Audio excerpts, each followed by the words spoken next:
ਸਤਨਾਮ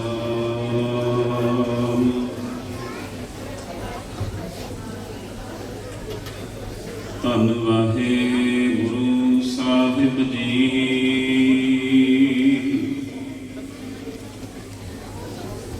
ਸਾ ਧਰਤੀ ਭਈ ਹਰਿਆਵਲੀ, ਜਿੱਥੇ ਮੇਰਾ ਸਤਿਗੁਰ ਬੈਠਾ ਆਏ।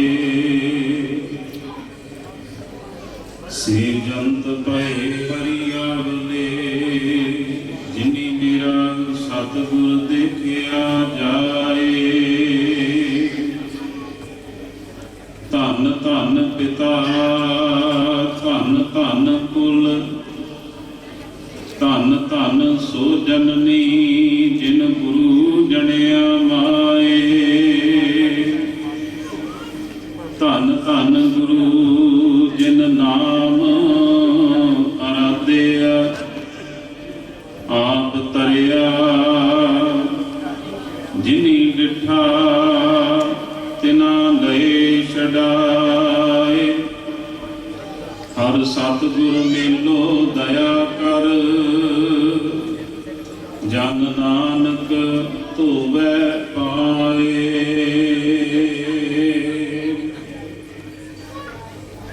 ਪਰਮ ਸਨਮਾਨਯੋਗ ਜੁਗੋ ਜੁਗ ਅਟਲ ਧੰਨ ਧੰਨ ਸਾਹਿਬ ਸ੍ਰੀ ਗੁਰੂ ਗ੍ਰੰਥ ਸਾਹਿਬ ਮਹਾਰਾਜ ਸੱਚੇ ਪਾਤਸ਼ਾਹ ਜੀ ਦੀ ਪਾਵਨ ਹਜ਼ੂਰੀ ਅੰਦਰ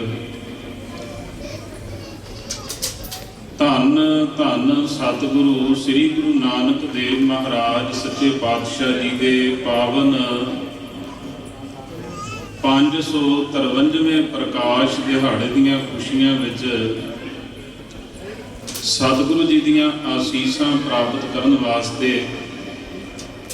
ਆਪ ਸਰਬੱਤ ਸੰਗਤਾਂ ਪਿਛਲੇ ਕੁਝ ਦਿਨਾਂ ਤੋਂ ਨਿਰੰਤਰ ਬੇਅੰਤ ਸੇਵਾਵਾਂ ਕਮਾ ਰਹੇ ਹੋ ਅਤੇ ਅੱਜ ਪ੍ਰਕਾਸ਼ ਦਿਹਾੜੇ ਵਾਲੇ ਦਿਨ ਆਪ ਜੀ ਬਹੁਤ ਵੱਡੀ ਗਿਣਤੀ ਦੇ ਵਿੱਚ ਗੁਰਦੁਆਰਾ ਸ੍ਰੀ ਗੁਰੂ ਦਸ਼ਮੇਸ਼ ਦਰਬਾਰ ਵਿਖੇ ਹਾਜ਼ਰੀਆਂ ਭਰ ਰਹੇ ਹੋ।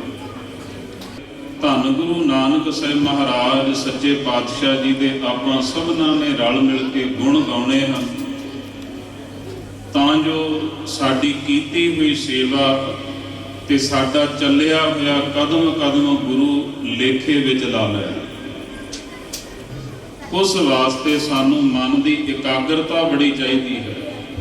ਸੋ ਆਓ ਮਨਾਂ ਨੂੰ ਬਿਰਤੀਆਂ ਨੂੰ ਇਕਾਗਰ ਕਰਨ ਵਾਸਤੇ ਧੰਨ ਗੁਰੂ ਨਾਨਕ ਸਾਹਿਬ ਮਹਾਰਾਜ ਜੀ ਨੂੰ ਆਪਣੇ ਧਿਆਨ ਦੇ ਵਿੱਚ ਲਿਆਈਏ, ਆਪਣੀ ਸੁਰਤ ਵਿੱਚ ਲਿਆ ਕੇ ਗੁਰਬਾਣੀ ਦੀਆਂ ਇਹ ਪੰਕਤੀਆਂ ਨੂੰ ਗਾਇਨ ਕਰੀਏ। ਫਿਰ ਆਪਾਂ ਵਿਚਾਰ ਦੀ ਆਰੰਭਤਾ ਕਰਾਂਗੇ। ਕੋਈ ਵੀ ਰਸਨਾ ਵਾਂਝੀ ਨਾ ਰਹੇ। ਰਸਨਾ ਨੂੰ ਪਵਿੱਤਰ ਕਰਦੇ ਹੋਏ ਉਚਾਰਨ ਕਰੋ ਜੀ।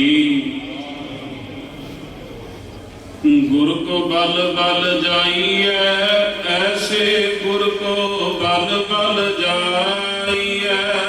गुर को सारी संगत करो कृपा। गुर को बल बल जाइए, ऐसे गुर को बल बल जाइए। गुर को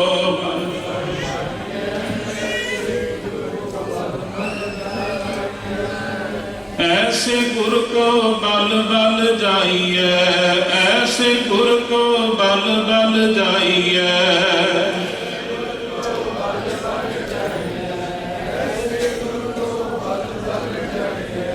आप मुकत मोहि तारे, आप मुकत मोहि तारे।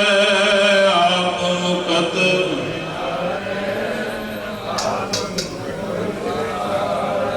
नारायण नरपत नमस्कार, नारायण नरपत नमस्कार।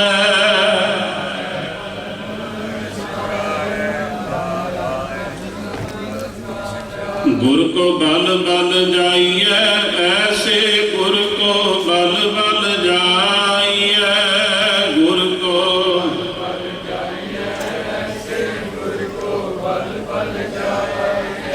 ਧੰਨ ਧੰਨ ਸ੍ਰੀ ਗੁਰੂ ਨਾਨਕ ਦੇਵ ਜੀ, ਧੰਨ ਧੰਨ ਸ੍ਰੀ ਗੁਰੂ ਨਾਨਕ ਦੇਵ ਜੀ।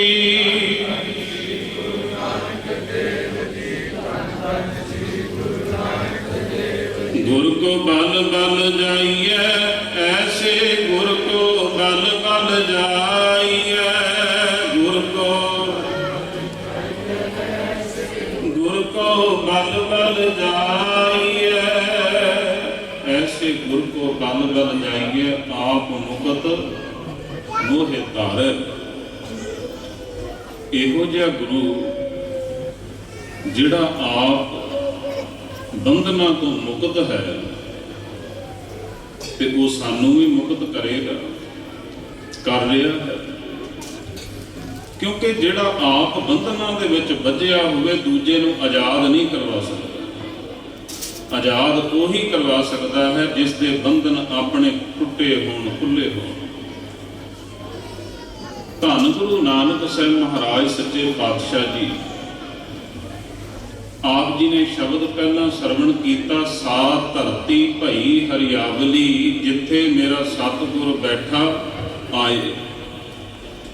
ਉਹ ਧਰਤੀ ਭਾਗਾਂ ਵਾਲੀ ਹੈ ਜਿੱਥੇ ਮੇਰੇ ਗੁਰੂ ਦੀ ਆਮਦ ਹੋਈ ਹੈ। ਤੇ ਉਹ ਧਰਤੀ ਕਿਹੜੀ ਹੈ? ਉਹ ਧਰਤੀ ਹੈ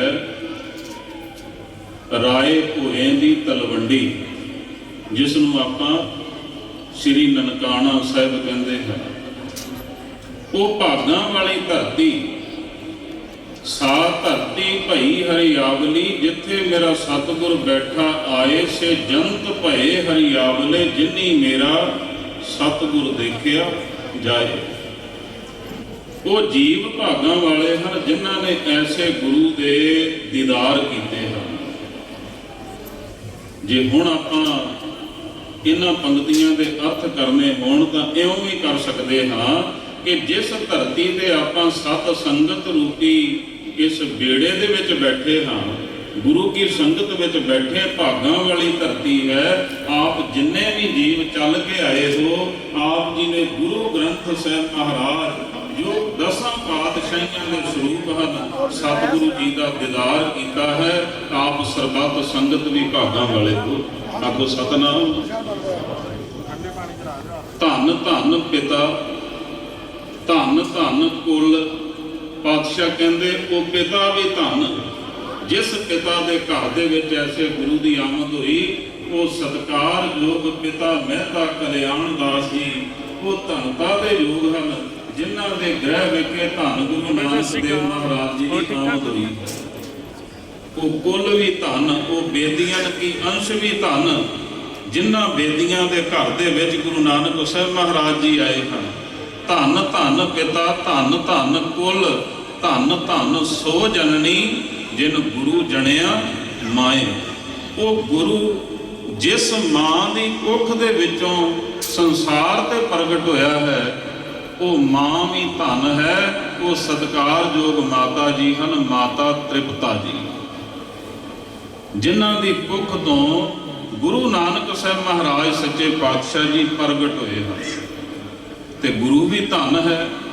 ਪਾਤਸ਼ਾਹ ਕਹਿੰਦੇ ਧੰਨ ਧੰਨ ਗੁਰੂ, ਜਿਨ ਨਾਮ ਅਰਾਧਿਆ, ਆਪ ਤਰਿਆ, ਜਿਨੀ ਡਿਠਾ ਤਿਨਾ ਲਏ ਛਡਾਏ।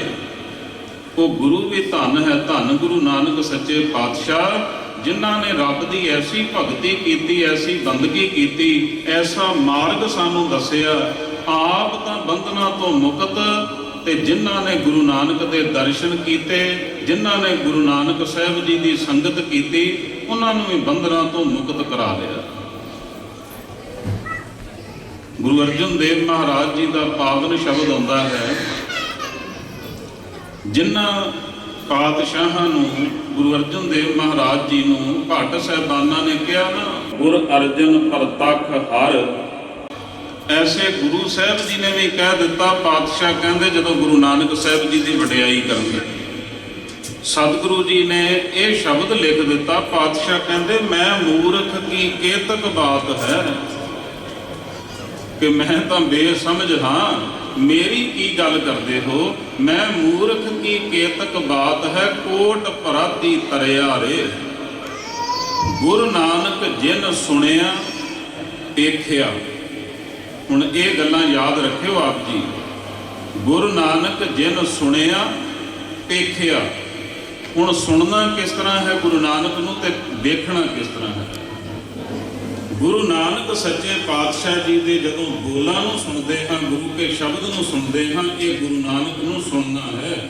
ਜਾਂ ਆਪਾਂ ਵਿਚਾਰ ਦੇ ਰਾਹੀਂ ਗੁਰੂ ਸਾਹਿਬ ਜੀ ਦੇ ਜੀਵਨ ਨੂੰ ਸਰਵਣ ਕਰਦੇ ਹਾਂ, ਇਹ ਗੁਰੂ ਨਾਨਕ ਨੂੰ ਸੁਣਨਾ ਹੈ। ਤੇ ਸੁਣ ਕੇ ਵੀ ਦਰਸ਼ਨ ਕੀਤੇ ਜਾਂਦੇ ਹਨ। ਸੁਣਿਆ ਦੇਖਿਆ। ਜਿਸ ਤਰ੍ਹਾਂ ਆਪਾਂ ਨੂੰ ਕੋਈ ਕਿਸੇ ਇਨਸਾਨ ਬਾਰੇ ਜਿਸ ਨੂੰ ਆਪਾਂ ਜਾਣਦੇ ਨਹੀਂ ਤੇ ਆਪਾਂ ਨੂੰ ਦੱਸਣ ਲੱਗ ਜਾਏ ਕਿ ਫਲਾਣਾ ਬੰਦਾ ਇਹੋ ਜਿਹਾ ਹੈ, ਉਸ ਵਿੱਚ ਆਹ ਕੁਆਲਿਟੀ ਹੈ, ਉਸ ਦਾ ਕੱਦ ਕਾਠ ਇਹੋ ਜਿਹਾ ਹੈ, ਉਸ ਵਿੱਚ ਇਹੋ ਜਿਹੇ ਗੁਣ ਹਨ, ਆਪਾਂ ਅੰਦਾਜ਼ਾ ਜਿਹਾ ਲਗਾਉਣ ਲੱਗ ਜਾਂਦੇ, ਫਿਰ ਇਹੋ ਜਿਹਾ ਹੋਏਗਾ। ਗੁਰੂ ਨਾਨਕ ਸੱਚੇ ਪਾਤਸ਼ਾਹ ਜੀ ਨੂੰ ਵੀ ਜਦੋਂ ਅਸੀਂ ਸੁਣਦੇ ਹਾਂ ਤੇ ਸੱਚ ਜਾਣਿਓ ਸਾਡੇ ਨੇਤਰਾਂ ਦੇ ਅੱਗੇ ਗੁਰੂ ਦੀ ਤਸਵੀਰ ਆ ਜਾਂਦੀ ਵੀ ਗੁਰੂ ਨਾਨਕ ਸੱਚੇ ਪਾਤਸ਼ਾਹ ਜੀ ਇਹੋ ਜਿਹੇ ਹੋਣਗੇ। ਤੇ ਜਿਨ੍ਹਾਂ ਨੇ ਸੁਣ ਕੇ ਗੁਰੂ ਸਾਹਿਬ ਜੀ ਦੇ ਆਪਣੀ ਸੋਚ ਮੰਡਲ ਦੇ ਵਿੱਚ ਸੱਚਮੁੱਚ ਦਰਸ਼ਨ ਕੀਤੇ ਹਨ, ਪਾਤਸ਼ਾਹ ਕਹਿੰਦੇ ਸੇ ਫਿਰ ਗਰਭਾਸ ਨਾ ਪਰਿਆਰੇ, ਉਹ ਦੁਬਾਰਾ ਫਿਰ ਗਰਭ ਜੂਨੀ ਦੇ ਵਿੱਚ ਨਹੀਂ ਆਇਆ। ਆਖੋ ਸਤਨਾਮ। ਐਸੇ ਗੁਰੂ ਨਾਨਕ ਸੱਚੇ ਪਾਤਸ਼ਾਹ ਜੀ ਦੀ ਆਮਦ ਸ੍ਰੀ ਨਨਕਾਣਾ ਸਾਹਿਬ ਦੀ ਧਰਤੀ ਵਿਖੇ ਹੋਈ। ਤੇ ਗੁਰੂ ਨਾਨਕ ਸਾਹਿਬ ਮਹਾਰਾਜ ਸੱਚੇ ਪਾਤਸ਼ਾਹ ਜੀ ਦੇ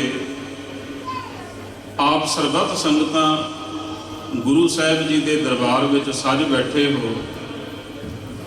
ਸ਼ਾਇਦ ਕਈਆਂ ਨੂੰ ਪਤਾ ਵੀ ਹੋਵੇ ਕਿ ਗੁਰੂ ਨਾਨਕ ਸਾਹਿਬ ਮਹਾਰਾਜ ਜੀ ਦੇ ਸਭ ਤੋਂ ਪਹਿਲੇ ਦਰਸ਼ਨ ਕਿਸ ਨੂੰ ਹੋਏ ਹਨ। ਉਹ ਕਿਹੜਾ ਭਾਗਾਂ ਵਾਲਾ ਜੀ ਸੀ ਜਿਸ ਨੇ ਸਭ ਤੋਂ ਪਹਿਲਾਂ ਗੁਰੂ ਨਾਨਕ ਸਾਹਿਬ ਜੀ ਦੇ ਦਰਸ਼ਨ ਕੀਤੇ ਹਨ। ਉਹ ਭਾਗਾਂ ਵਾਲੀ ਹੈ ਦੌਲਤਾਂ ਦਾਈ। ਜਿਸ ਵਕਤ ਕਹਿੰਦੇ ਹਨ ਪਿਤਾ ਕਲਿਆਣ ਦਾਸ ਜੀ ਦੇ ਘਰ ਵਿਖੇ ਪਹਿਲਾਂ ਵੀ ਇੱਕ ਧੀ ਹੈ ਜਿਨ੍ਹਾਂ ਦਾ ਸਤਿਕਾਰਯੋਗ ਨਾਮ ਲਿਆ ਜਾਂਦਾ ਹੈ ਬੇਬੇ ਨਾਨਕੀ ਜੀ। 5 ਸਾਲ ਹੋ ਚੁੱਕੇ ਸਨ, ਘਰ ਦੇ ਵਿੱਚ ਦੁਬਾਰਾ ਔਲਾਦ ਨਹੀਂ ਸੀ। 5 ਸਾਲਾਂ ਬਾਅਦ ਜਿਸ ਵਕਤ ਘਰ ਦੇ ਵਿੱਚ ਖੁਸ਼ੀ ਆਉਣੀ ਹੈ, ਆਪ ਜੀ ਵੀ ਆਪਾਂ ਪਰਿਵਾਰਾਂ ਵਾਲੇ ਹਾਂ, ਕੋਈ ਘਰ ਦੇ ਵਿੱਚ ਖੁਸ਼ੀ ਦੀ ਖਬਰ ਆਉਣੀ ਹੋਵੇ ਨਾ ਤੇ ਬੰਦਾ ਇੰਨਾ ਉਤਸ਼ਾਹਿਤ ਜਿਹਾ ਹੁੰਦਾ ਹੈ, ਇੰਨਾ ਬੇਸਬਰ ਜਿਹਾ ਹੁੰਦਾ ਹੈ ਵੀ ਕਦੋਂ ਕੋਈ ਖੁਸ਼ੀ ਦੀ ਖਬਰ ਆਵੇ। ਤੇ ਸਭ ਦੀ ਇੱਕ ਮੰਗ ਹੁੰਦੀ ਵੀ ਕਦੋਂ ਪੁੱਤਰ ਦੀ ਜਨਮ ਦੀ ਖਬਰ ਆਵੇ। ਇਹ ਸੰਸਾਰੀ ਜੀਵਾਂ ਦੀ ਗੱਲ ਕਰ ਰਹੇ ਹਾਂ। ਜਿਹੜਾ ਗੁਰਮੁਖ ਹੁੰਦਾ ਹੈ ਉਹ ਪੁੱਤਰ ਤੇ ਧੀ ਦੇ ਵਿੱਚ ਕੋਈ ਅੰਤਰ ਨਹੀਂ ਸਮਝਦਾ। ਇਹ ਸੰਸਾਰਕ ਸੋਚ ਦੀ ਗੱਲ ਹੈ। ਪਿਤਾ ਕਲਿਆਣ ਦਾਸ ਵੀ ਬੇਸਬਰੀ ਦੇ ਨਾਲ ਇੰਤਜ਼ਾਰ ਕਰ ਰਹੇ ਹਨ। ਤੇ ਕੀ ਵੇਖਿਆ, ਦਾਈ ਦੌਲਤਾਂ ਉਸ ਕਮਰੇ ਦੇ ਵਿੱਚੋਂ ਬਾਹਰ ਆਏ ਹਨ। ਜਿਸ ਵਕਤ ਬਾਹਰ ਆਏ ਤੇ ਉਹਨਾਂ ਦਾ ਚਿਹਰਾ ਉਦਾਸ ਸੀ। ਇੱਥੋਂ ਤੱਕ ਇਤਿਹਾਸ ਵਿੱਚ ਲਿਖਿਆ ਵੀ ਅੱਖਾਂ ਦੇ ਵਿੱਚੋਂ ਇਉਂ ਲੱਗਦਾ ਸੀ ਵੀ ਹੰਝੂ ਵੀ ਵਹਿ ਰਹੇ ਸਨ। ਤੇ ਜਿਸ ਵਕਤ ਪਿਤਾ ਕਲਿਆਣ ਦਾਸ ਜੀ ਨੇ ਦਾਈ ਦੌਲਤਾਂ ਵੱਲ ਦੇਖਿਆ ਤੇ ਬੜੀ ਚਿੰਤਾ ਦੇ ਵਿੱਚ ਆ ਗਏ। ਕਹਿਣ ਲੱਗੇ, ਦੌਲਤਾਂ ਇਹ ਗੱਲ ਦੱਸ ਵੀ ਸਭ ਸੁੱਖ ਸ਼ਾਂਤੀ ਤਾਂ ਹੈ। ਭਰੀ ਜੀ ਆਵਾਜ਼ ਦੇ ਵਿੱਚ ਦੌਲਤਾਂ ਕਹਿਣ ਲੱਗੀ, ਐ ਪਟਵਾਰੀ ਜੀ ਸਭ ਕੁਝ ਠੀਕ ਹੈ, ਤੁਹਾਨੂੰ ਬਹੁਤ ਬਹੁਤ ਵਧਾਈਆਂ ਹੋਣ, ਤੁਹਾਡੇ ਘਰ ਦੇ ਵਿੱਚ ਸਾਹਿਬਜ਼ਾਦੇ ਨੇ ਜਨਮ ਲਿਆ ਹੈ। ਆਖੋ ਸਤਨਾਮ। ਦਾਈ ਦੌਲਤਾਂ ਨੇ ਜਦੋਂ ਇਹ ਗੱਲ ਆਖੀ, ਫਿਰ ਪਿਤਾ ਕਲਿਆਣ ਦਾਸ ਜੀ ਦੇਖਦੇ ਨੇ ਵੀ ਤੂੰ ਉਦਾਸ ਕਿਉਂ ਹੈ। ਜਿਹੜੇ ਬੱਚੇ ਦੀ ਆਮਦ ਹੋਈ ਆਖਿਰਕਾਰ ਉਹ ਠੀਕ ਤਾਂ ਹੈ। ਤੇ ਦਾਈ ਦੌਲਤਾਂ ਕਹਿਣ ਲੱਗੀ ਵੀ ਠੀਕ ਹੈ ਪਟਵਾਰੀ ਸਾਹਿਬ ਸਭ ਕੁਝ। ਤੇ ਪਟਵਾਰੀ ਜੀ ਖੁਸ਼ ਹੋਏ, ਕਹਿਣ ਲੱਗੇ, ਦੌਲਤਾਂ ਤੂੰ ਮੈਨੂੰ ਕਦੇ ਆਖਿਆ ਸੀ ਵੀ ਪਟਵਾਰੀ ਸਾਹਿਬ ਤੁਹਾਡੇ ਘਰ ਦੇ ਵਿੱਚ ਜਦੋਂ ਪੁੱਤਰ ਦੀ ਆਮਦ ਹੋਈ ਤੇ ਤੁਸੀਂ ਮੇਰਾ ਘਰ ਅੰਨ ਦੇ ਨਾਲ ਤੇ ਧਨ ਦੇ ਨਾਲ ਭਰ ਦਿਓਗੇ। ਹੁਣ ਆਪਣਾ ਵਾਅਦਾ ਪੂਰਾ ਕਰੋ। ਇਹ ਸੋਚ ਰਹੇ ਹਨ ਪਟਵਾਰੀ ਸਾਹਿਬ, ਪਰ ਦਾਈ ਦੌਲਤਾਂ ਨੇ ਕੁਝ ਨਹੀਂ ਆਖਿਆ। ਕਹਿੰਦੇ ਆਪ ਹੀ ਉਹ ਕਹਿਣ ਲੱਗੇ ਕਿ ਐ ਦੌਲਤਾਂ ਤੂੰ ਕਦੇ ਬਚਨ ਆਖਿਆ ਸੀ ਵੀ ਤੈਨੂੰ ਅੰਨ ਤੇ ਧਨ ਦੀ ਲੋੜ ਰਹਿੰਦੀ ਹੈ, ਆ ਭੰਡਾਰ ਖੋਲ ਦਿੱਤੇ, ਜੋ ਕੁਝ ਤੈਨੂੰ ਚਾਹੀਦਾ ਹੈ ਤੂੰ ਲੈ ਜਾ। ਤੇ ਦਾਈ ਦੌਲਤਾਂ ਨੇ ਉਸ ਵਕਤ ਹੱਥ ਜੋੜ ਕੇ ਆਖੇ ਸਨ, ਜਿਸ ਗੁਰੂ ਦਾ ਆਪਾਂ ਦਰਸ਼ਨ ਕਰ ਰਹੇ ਹਾਂ ਨਾ, ਪ੍ਰਕਾਸ਼ ਦਿਹਾੜਾ ਮਨਾ ਰਹੇ ਹਾਂ, ਦੇਖੋ ਗੁਰੂ ਤੋਂ ਕੈਸੀਆਂ ਰਹਿਮਤਾਂ ਮਿਲਦੀਆਂ ਹਨ। ਉਹ ਦਾਈ ਦੌਲਤਾਂ ਨੂੰ ਪਟਵਾਰੀ ਸਾਹਿਬ ਕਹਿੰਦੇ ਨੇ, ਜੋ ਕੁਝ ਚਾਹੀਦਾ ਭੰਡਾਰ ਖੋਲ ਦਿੱਤੇ ਲੈ ਜਾ। ਤੇ ਦਾਈ ਦੌਲਤਾਂ ਹੱਥ ਜੋੜ ਕੇ ਕਹਿਣ ਲੱਗੀ, ਪਟਵਾਰੀ ਸਾਹਿਬ, ਪਹਿਲੀ ਗੱਲ ਵੀ ਮੇਰਾ ਮਾਪਿਆਂ ਨੇ ਨਾਮ ਰੱਖਿਆ ਸੀ ਦੌਲਤਾਂ। ਦੌਲਤਾਂ ਦਾ ਮਤਲਬ ਹੁੰਦਾ ਹੈ ਵੀ ਦੌਲਤ ਵਾਲੀ, ਰੱਜੀ ਹੋਈ। ਪਰ ਸੱਚ ਜਾਣਿਓ, ਮੇਰੇ ਅੰਦਰੋਂ ਤ੍ਰਿਸ਼ਨਾ ਨਹੀਂ ਸੀ ਮੁੱਕੀ। ਮੈਂ ਨਾਮ ਕਰਕੇ ਤਾਂ ਦੌਲਤਾਂ ਸੀ, ਪਰ ਮੈਂ ਹੈ ਬਹੁਤ ਗਰੀਬ। ਮੈਂ ਕਦੇ ਦੌਲਤ ਇਕੱਠੀ ਦੇਖੀ ਨਹੀਂ। ਪਰ ਇਹ ਪਟਵਾਰੀ ਸਾਹਿਬ, ਅੱਜ ਮੈਨੂੰ ਦੁਨੀਆ ਤੋਂ ਹੋਰ ਕੁਝ ਨਹੀਂ ਚਾਹੀਦਾ, ਕਿਉਂਕਿ ਜਿਹੜਾ ਪੁੱਤਰ ਤੇਰੇ ਘਰ ਵਿੱਚ ਆਇਆ ਹੈ ਨਾ, ਜੋ ਮੈਂ ਅੰਦਰੋਂ ਭੁੱਖੀ ਸਾਂ, ਉਸ ਦੇ ਮੈਂ ਦਰਸ਼ਨ ਕੀਤਨ, ਮੇਰੀਆਂ ਤਾਂ ਜਨਮਾਂ ਜਨਮਾਂ ਦੀਆਂ ਭੁੱਖਾਂ ਹੀ ਮਿਟ ਗਈਆਂ ਹਨ। ਆਖੋ ਸਤਿਨਾਮ। ਪਟਵਾਰੀ ਜੀ ਨੇ, ਪਿਤਾ ਜੀ ਨੇ ਫਿਰ ਵੀ ਬਹੁਤ ਕੁਝ ਐਸਾ ਦਿੱਤਾ। ਕਹਿੰਦੇ ਨੇ ਗੁਰੂ ਨਾਨਕ ਸਾਹਿਬ ਮਹਾਰਾਜ ਸੱਚੇ ਪਾਤਸ਼ਾਹ ਜੀ ਬਚਪਨ ਦੇ ਵਿੱਚ ਹੀ ਕਈ ਕੌਤਕ ਕਰਦੇ ਹਨ। ਜਿਸ ਤਰ੍ਹਾਂ ਗੋਪਾਲ ਪਾਂਧੇ ਦੇ ਪਾਸ ਜਾਣਾ, ਸਤਿਗੁਰੂ ਜੀ ਨੂੰ ਪੜ੍ਹਨ ਵਾਸਤੇ ਭੇਜਿਆ ਗਿਆ। ਤੇ ਗੋਪਾਲ ਪਾਂਧੇ ਨੇ ਜਦੋਂ ਪੜ੍ਹਾਈ ਸ਼ੁਰੂ ਕਰਾਈ, ਤੇ ਗੁਰੂ ਸਾਹਿਬ ਜੀ ਦੇ ਛੋਟੀ ਜਿਹੀ ਅਵਸਥਾ ਦੇ ਵਿੱਚ ਹੀ ਸਵਾਲ ਹੀ ਐਸੇ ਸਨ ਕਿ ਉਹਨਾਂ ਪਾਂਧਿਆਂ ਨੂੰ ਵੀ ਕੋਈ ਜਵਾਬ ਨਹੀਂ ਸੀ ਆ ਰਿਹਾ। ਫਿਰ ਕੁਤਬਦੀਨ ਜਿਹੜਾ ਕਾਜੀ ਸੀ, ਉਸ ਦੇ ਪਾਸ ਵੀ ਭੇਜਿਆ ਗਿਆ ਅਰਬੀ ਭਾਸ਼ਾ ਸਿਖਾਉਣ ਵਾਸਤੇ, ਉਰਦੂ ਭਾਸ਼ਾ ਸਿਖਾਉਣ ਵਾਸਤੇ। ਪਰ ਉਹ ਵੀ ਅੱਗੋਂ ਹੈਰਾਨ ਹੋ ਗਿਆ ਗੁਰੂ ਸਾਹਿਬ ਜੀ ਦੇ ਸਵਾਲ ਸੁਣ ਕੇ। ਫਿਰ ਸਤਿਗੁਰ ਸੱਚੇ ਪਾਤਸ਼ਾਹ ਜੀ ਨੇ ਪੜ੍ਹਾਈ ਲਿਖਾਈ ਤਾਂ ਕੀਤੀ। ਕਹਿੰਦੇ ਨੇ ਜਦੋਂ ਜਵਾਨ ਹੋਏ ਗੁਰੂ ਨਾਨਕ ਸਾਹਿਬ ਮਹਾਰਾਜ ਜੀ, ਤੇ ਫਿਰ ਉਸ ਵਕਤ ਪਿਤਾ ਜੀ ਨੇ ਸੋਚਿਆ ਵੀ ਇਹਨਾਂ ਨੂੰ ਕਿਸੇ ਕੰਮਕਾਰ ਦੇ ਵਿੱਚ ਲਾਇਆ। ਹੁਣ ਦੇਖੋ ਇੱਥੇ ਸੋਚਣ ਵਾਲੀ ਗੱਲ ਹੈ। ਸੁਲਤਾਨਪੁਰ ਲੋਧੀ ਵਿਖੇ ਗੁਰੂ ਨਾਨਕ ਸਾਹਿਬ ਮਹਾਰਾਜ ਜੀ ਦੇ ਭੈਣ ਜੀ, ਵੱਡੇ ਭੈਣ ਜੀ ਜਿਹੜੇ 5 ਸਾਲ ਵੱਡੇ ਹਨ, ਬੇਬੇ ਨਾਨਕੀ ਜੀ, ਵਿਆਹੇ ਹੋਏ ਹਨ। ਤੇ ਪਿਤਾ ਜੀ ਨੇ ਭੇਜ ਦਿੱਤਾ ਭਾਈਆ ਜੈ ਰਾਮ ਜੀ, ਜਿਹੜੇ ਗੁਰੂ ਨਾਨਕ ਸਾਹਿਬ ਮਹਾਰਾਜ ਜੀ ਦੇ ਜੀਜਾ ਜੀ ਹਨ। ਉਹਨਾਂ ਨੂੰ ਕਹਿ ਦਿੱਤਾ ਵੀ ਇਹਨਾਂ ਨੂੰ ਕਿਸੇ ਨੌਕਰੀ ਤੇ ਲਗਵਾ ਦੇ। ਆਪਾਂ ਕਈ ਵਾਰੀ ਇਹ ਸੋਚਦੇ ਹਾਂ ਵੀ ਗੁਰੂ ਨਾਨਕ ਸਾਹਿਬ ਜੀ ਨੂੰ ਪਤਾ ਨਹੀਂ, ਇਹ ਖਿਆਲ ਹੀ ਨਹੀਂ ਸੀ ਵੀ ਉਹਨਾਂ ਨੇ 13 ਕਰਕੇ ਤੋਲੀ ਗਏ ਤੇ ਬਹੁਤ ਕੁਝ। ਉਹ ਤਾਂ ਉਹਨਾਂ ਦੇ ਕਹਿਣ ਦਾ ਮਤਲਬ ਸੀ, ਹੇ ਅਕਾਲ ਪੁਰਖ, ਸਭ ਕੁਝ ਤੇਰਾ ਹੈ। ਪਰ ਜਿਹੜੀ ਨੌਕਰੀ ਗੁਰੂ ਨਾਨਕ ਸਾਹਿਬ ਮਹਾਰਾਜ ਸੱਚੇ ਪਾਤਸ਼ਾਹ ਜੀ ਨੂੰ ਉਸ ਵਕਤ ਮੋਦੀ ਖਾਨੇ ਦੇ ਵਿੱਚ ਮਿਲੀ ਸੀ, ਇੰਚਾਰਜ ਦੀ, ਦੇਖਭਾਲ ਕਰਨੀ, ਸੌਦੇ ਦਾ ਸਾਰਾ ਹਿਸਾਬ ਕਿਤਾਬ ਕਰਨਾ, ਉਹ ਨੌਕਰੀ ਕਿਸੇ ਆਮ ਬੰਦੇ ਨੂੰ ਨਹੀਂ ਸੀ ਮਿਲਦੀ ਜਿਹੜਾ ਅਨਪੜ੍ਹ ਹੋਵੇ। ਤੇ ਇੱਥੋਂ ਪਤਾ ਲੱਗਦਾ ਵੀ ਗੁਰੂ ਨਾਨਕ ਸਾਹਿਬ ਮਹਾਰਾਜ ਜੀ ਨੇ ਕਿੰਨੀ ਕੁ ਸਿੱਖਿਆ ਪ੍ਰਾਪਤ ਕੀਤੀ ਹੋਈ ਸੀ, ਕਿੰਨੀ ਪੜ੍ਹਾਈ ਲਿਖਾਈ ਕੀਤੀ ਹੋਈ ਸੀ। ਇੰਚਾਰਜ ਦੀ ਮੋਦੀ ਖਾਨੇ ਦੇ ਵਿੱਚ ਸਤਿਗੁਰੂ ਜੀ ਨੂੰ ਨੌਕਰੀ ਪ੍ਰਾਪਤ ਹੋਈ। ਤੇ ਕਈਆਂ ਨੇ ਸ਼ਿਕਾਇਤਾਂ ਵੀ ਜਾ ਕੇ ਕੀਤੀਆਂ ਦੌਲਤ ਖਾਨ ਲੋਧੀ ਦੇ ਪਾਸ ਕਿ ਤੁਹਾਡਾ ਮੋਦੀ ਖਾਨਾ ਲੁਟਾ ਦੇਗਾ ਗੁਰੂ ਨਾਨਕ। ਕਿਉਂ? ਕਹਿੰਦੇ ਨੇ ਜਿਹੜਾ ਕੋਈ ਆਉਂਦਾ ਹੈ, ਕਿਸੇ ਪਾਸ ਕੁਝ ਹੋਵੇ ਨਾ ਹੋਵੇ, ਸਭ ਨੂੰ ਹੀ ਤੋਲ ਕੇ ਵਾਧੂ ਦੇਈ ਜਾਂਦਾ ਹੈ। ਇਤਿਹਾਸ ਵਿੱਚ ਲਿਖਿਆ ਵੀ ਕਈ ਵਾਰੀ ਦੌਲਤ ਖਾਨ ਨੇ ਹਿਸਾਬ ਵੀ ਕਰਵਾਇਆ, ਪਰ ਉਸ ਹਿਸਾਬ ਦੇ ਵਿੱਚੋਂ ਗੁਰੂ ਨਾਨਕ ਸਾਹਿਬ ਮਹਾਰਾਜ ਜੀ ਦੇ ਹੀ ਪੈਸੇ ਵੱਧਦੇ ਰਹੇ। ਆਖੋ ਸਤਿਨਾਮ। ਸੋ ਐਸੇ ਗੁਰੂ ਨਾਨਕ ਸਾਹਿਬ ਮਹਾਰਾਜ ਸੱਚੇ ਪਾਤਸ਼ਾਹ ਜੀ ਫਿਰ ਭਾਈਆ ਜੈ ਰਾਮ ਜੀ ਨੇ ਹੀ ਰਿਸ਼ਤਾ ਕਰਵਾਇਆ ਹੈ। ਗੁਰੂ ਨਾਨਕ ਸਾਹਿਬ ਮਹਾਰਾਜ ਸੱਚੇ ਪਾਤਸ਼ਾਹ ਜੀ ਦਾ ਵਿਆਹ ਹੋਇਆ, ਆਨੰਦ ਕਾਰਜ ਹੋਏ। ਫਿਰ ਕਹਿੰਦੇ ਹਨ ਮਾਤਾ ਸੁਲੱਖਣੀ ਜੀ, ਜਿਹੜੇ ਗੁਰੂ ਨਾਨਕ ਸਾਹਿਬ ਜੀ ਦੇ ਮਹਿਲ ਹਨ, ਸਮਾਂ ਪਾ ਕੇ ਗੁਰੂ ਨਾਨਕ ਸਾਹਿਬ ਮਹਾਰਾਜ ਜੀ ਦੇ ਘਰ 2 ਸੰਤਾਨਾਂ ਪੈਦਾ ਹੋਈਆਂ, ਬਾਬਾ ਸ੍ਰੀ ਚੰਦ ਜੀ ਤੇ ਬਾਬਾ ਲਖਮੀ ਦਾਸ ਜੀ। ਜਿਸ ਵਕਤ ਗੁਰੂ ਨਾਨਕ ਸਾਹਿਬ ਮਹਾਰਾਜ ਜੀ ਉਦਾਸੀਆਂ ਤੇ ਜਾਣ ਲੱਗਦੇ ਹਨ, ਉਸ ਵਕਤ ਬਾਬਾ ਸ੍ਰੀ ਚੰਦ ਜੀ ਵੱਡੇ ਹਨ ਤੇ ਲਖਮੀ ਦਾਸ ਜੀ ਗੋਦ ਚੁੱਕੇ ਹੋਏ ਸਨ। ਮਾਤਾ ਜੀ ਨੇ, ਮਾਤਾ ਸੁਲੱਖਣੀ ਜੀ ਛੋਟੇ ਸਨ। ਤੇ ਗੁਰੂ ਨਾਨਕ ਸਾਹਿਬ ਮਹਾਰਾਜ ਜੀ ਦੀ ਤਕਰੀਬਨ ਸੰਸਾਰਕ ਜਿਹੜੀ ਉਮਰ ਹੈ ਉਹ 30 ਕੁ ਸਾਲ ਦੀ ਸੀ ਉਸ ਵਕਤ। ਕਹਿੰਦੇ ਗੁਰੂ ਨਾਨਕ ਸਾਹਿਬ ਮਹਾਰਾਜ ਸੱਚੇ ਪਾਤਸ਼ਾਹ ਜੀ ਨੇ, ਭਾਈ ਗੁਰਦਾਸ ਸਾਹਿਬ ਜੀ ਕਹਿੰਦੇ ਹਨ ਵੀ ਸੰਸਾਰ ਦੇ ਵਿੱਚੋਂ ਜਿੰਨੀ ਖੋਟ ਹੈ ਨਾ, ਜਿੰਨੀ ਮਨਾਂ ਦੇ ਵਿੱਚ ਲੋਕਾਂ ਦੇ ਖੋਟ ਪੈ ਗਈ, ਧਰਮ ਦੇ ਨਾਮ ਤੇ ਲੜਾਈਆਂ ਕਰ ਰਹੇ ਸਨ। ਕੋਈ ਕਹਿੰਦਾ ਸੀ ਮੇਰਾ ਧਰਮ ਵੱਡਾ ਹੈ, ਕੋਈ ਕਹਿੰਦਾ ਸੀ ਮੇਰਾ ਧਰਮ ਵੱਡਾ। ਇਨਸਾਨੀਅਤ ਅੰਦਰੋਂ ਖਤਮ ਹੋ ਚੁੱਕੀ ਸੀ। ਗੁਰੂ ਨਾਨਕ ਸੱਚੇ ਪਾਤਸ਼ਾਹ ਜੀ ਉਸ ਖੋਟ ਨੂੰ ਕੱਢਣ ਵਾਸਤੇ, ਸਭਨਾਂ ਦੇ ਮਨਾਂ ਨੂੰ ਸਾਫ਼ ਕਰਨ ਵਾਸਤੇ, ਭਾਈ ਗੁਰਦਾਸ ਸਾਹਿਬ ਜੀ ਕਹਿੰਦੇ ਨੇ ਚੜਿਆ ਸੋਧਣ ਧਰਤ ਲੁਕਾਈ। ਸਾਰੇ ਜੀਵਾਂ ਨੂੰ ਸੋਧਣ ਵਾਸਤੇ। ਇਹ ਉਹ ਸੋਧਣ ਨਹੀਂ ਜੋ ਆਪਾਂ ਵਰਤਦੇ ਹਾਂ ਵੀ ਬੰਦਾ ਬਣ ਨਹੀਂ ਤਾਂ ਮੈਂ ਤੈਨੂੰ ਸੋਧ ਦਿਆਂਗਾ, ਉਹ ਸੋਧਣਾ ਅਲੱਗ ਹੁੰਦਾ ਹੈ। ਪਰ ਸੁਧਾਈ ਦਾ ਅਸਲ ਮਤਲਬ ਹੁੰਦਾ ਹੈ ਕਿ ਕਿਸੇ ਚੀਜ਼ ਦੇ ਵਿੱਚੋਂ ਮੈਲ ਨੂੰ ਕੱਢ ਦੇਣਾ, ਖੋਟ ਨੂੰ ਕੱਢ ਦੇਣਾ, ਉਸ ਨੂੰ ਸ਼ੁੱਧ ਕਰ ਦੇਣਾ। ਤੇ ਗੁਰੂ ਨਾਨਕ ਸਾਹਿਬ ਮਹਾਰਾਜ ਜੀ ਧਰਤੀ ਦੇ ਜੀਵਾਂ ਨੂੰ ਇੱਕ ਸੱਚ ਦਾ ਐਸਾ ਉਪਦੇਸ਼ ਦੇਣ ਵਾਸਤੇ ਤੁਰਨ ਲੱਗੇ ਹਨ।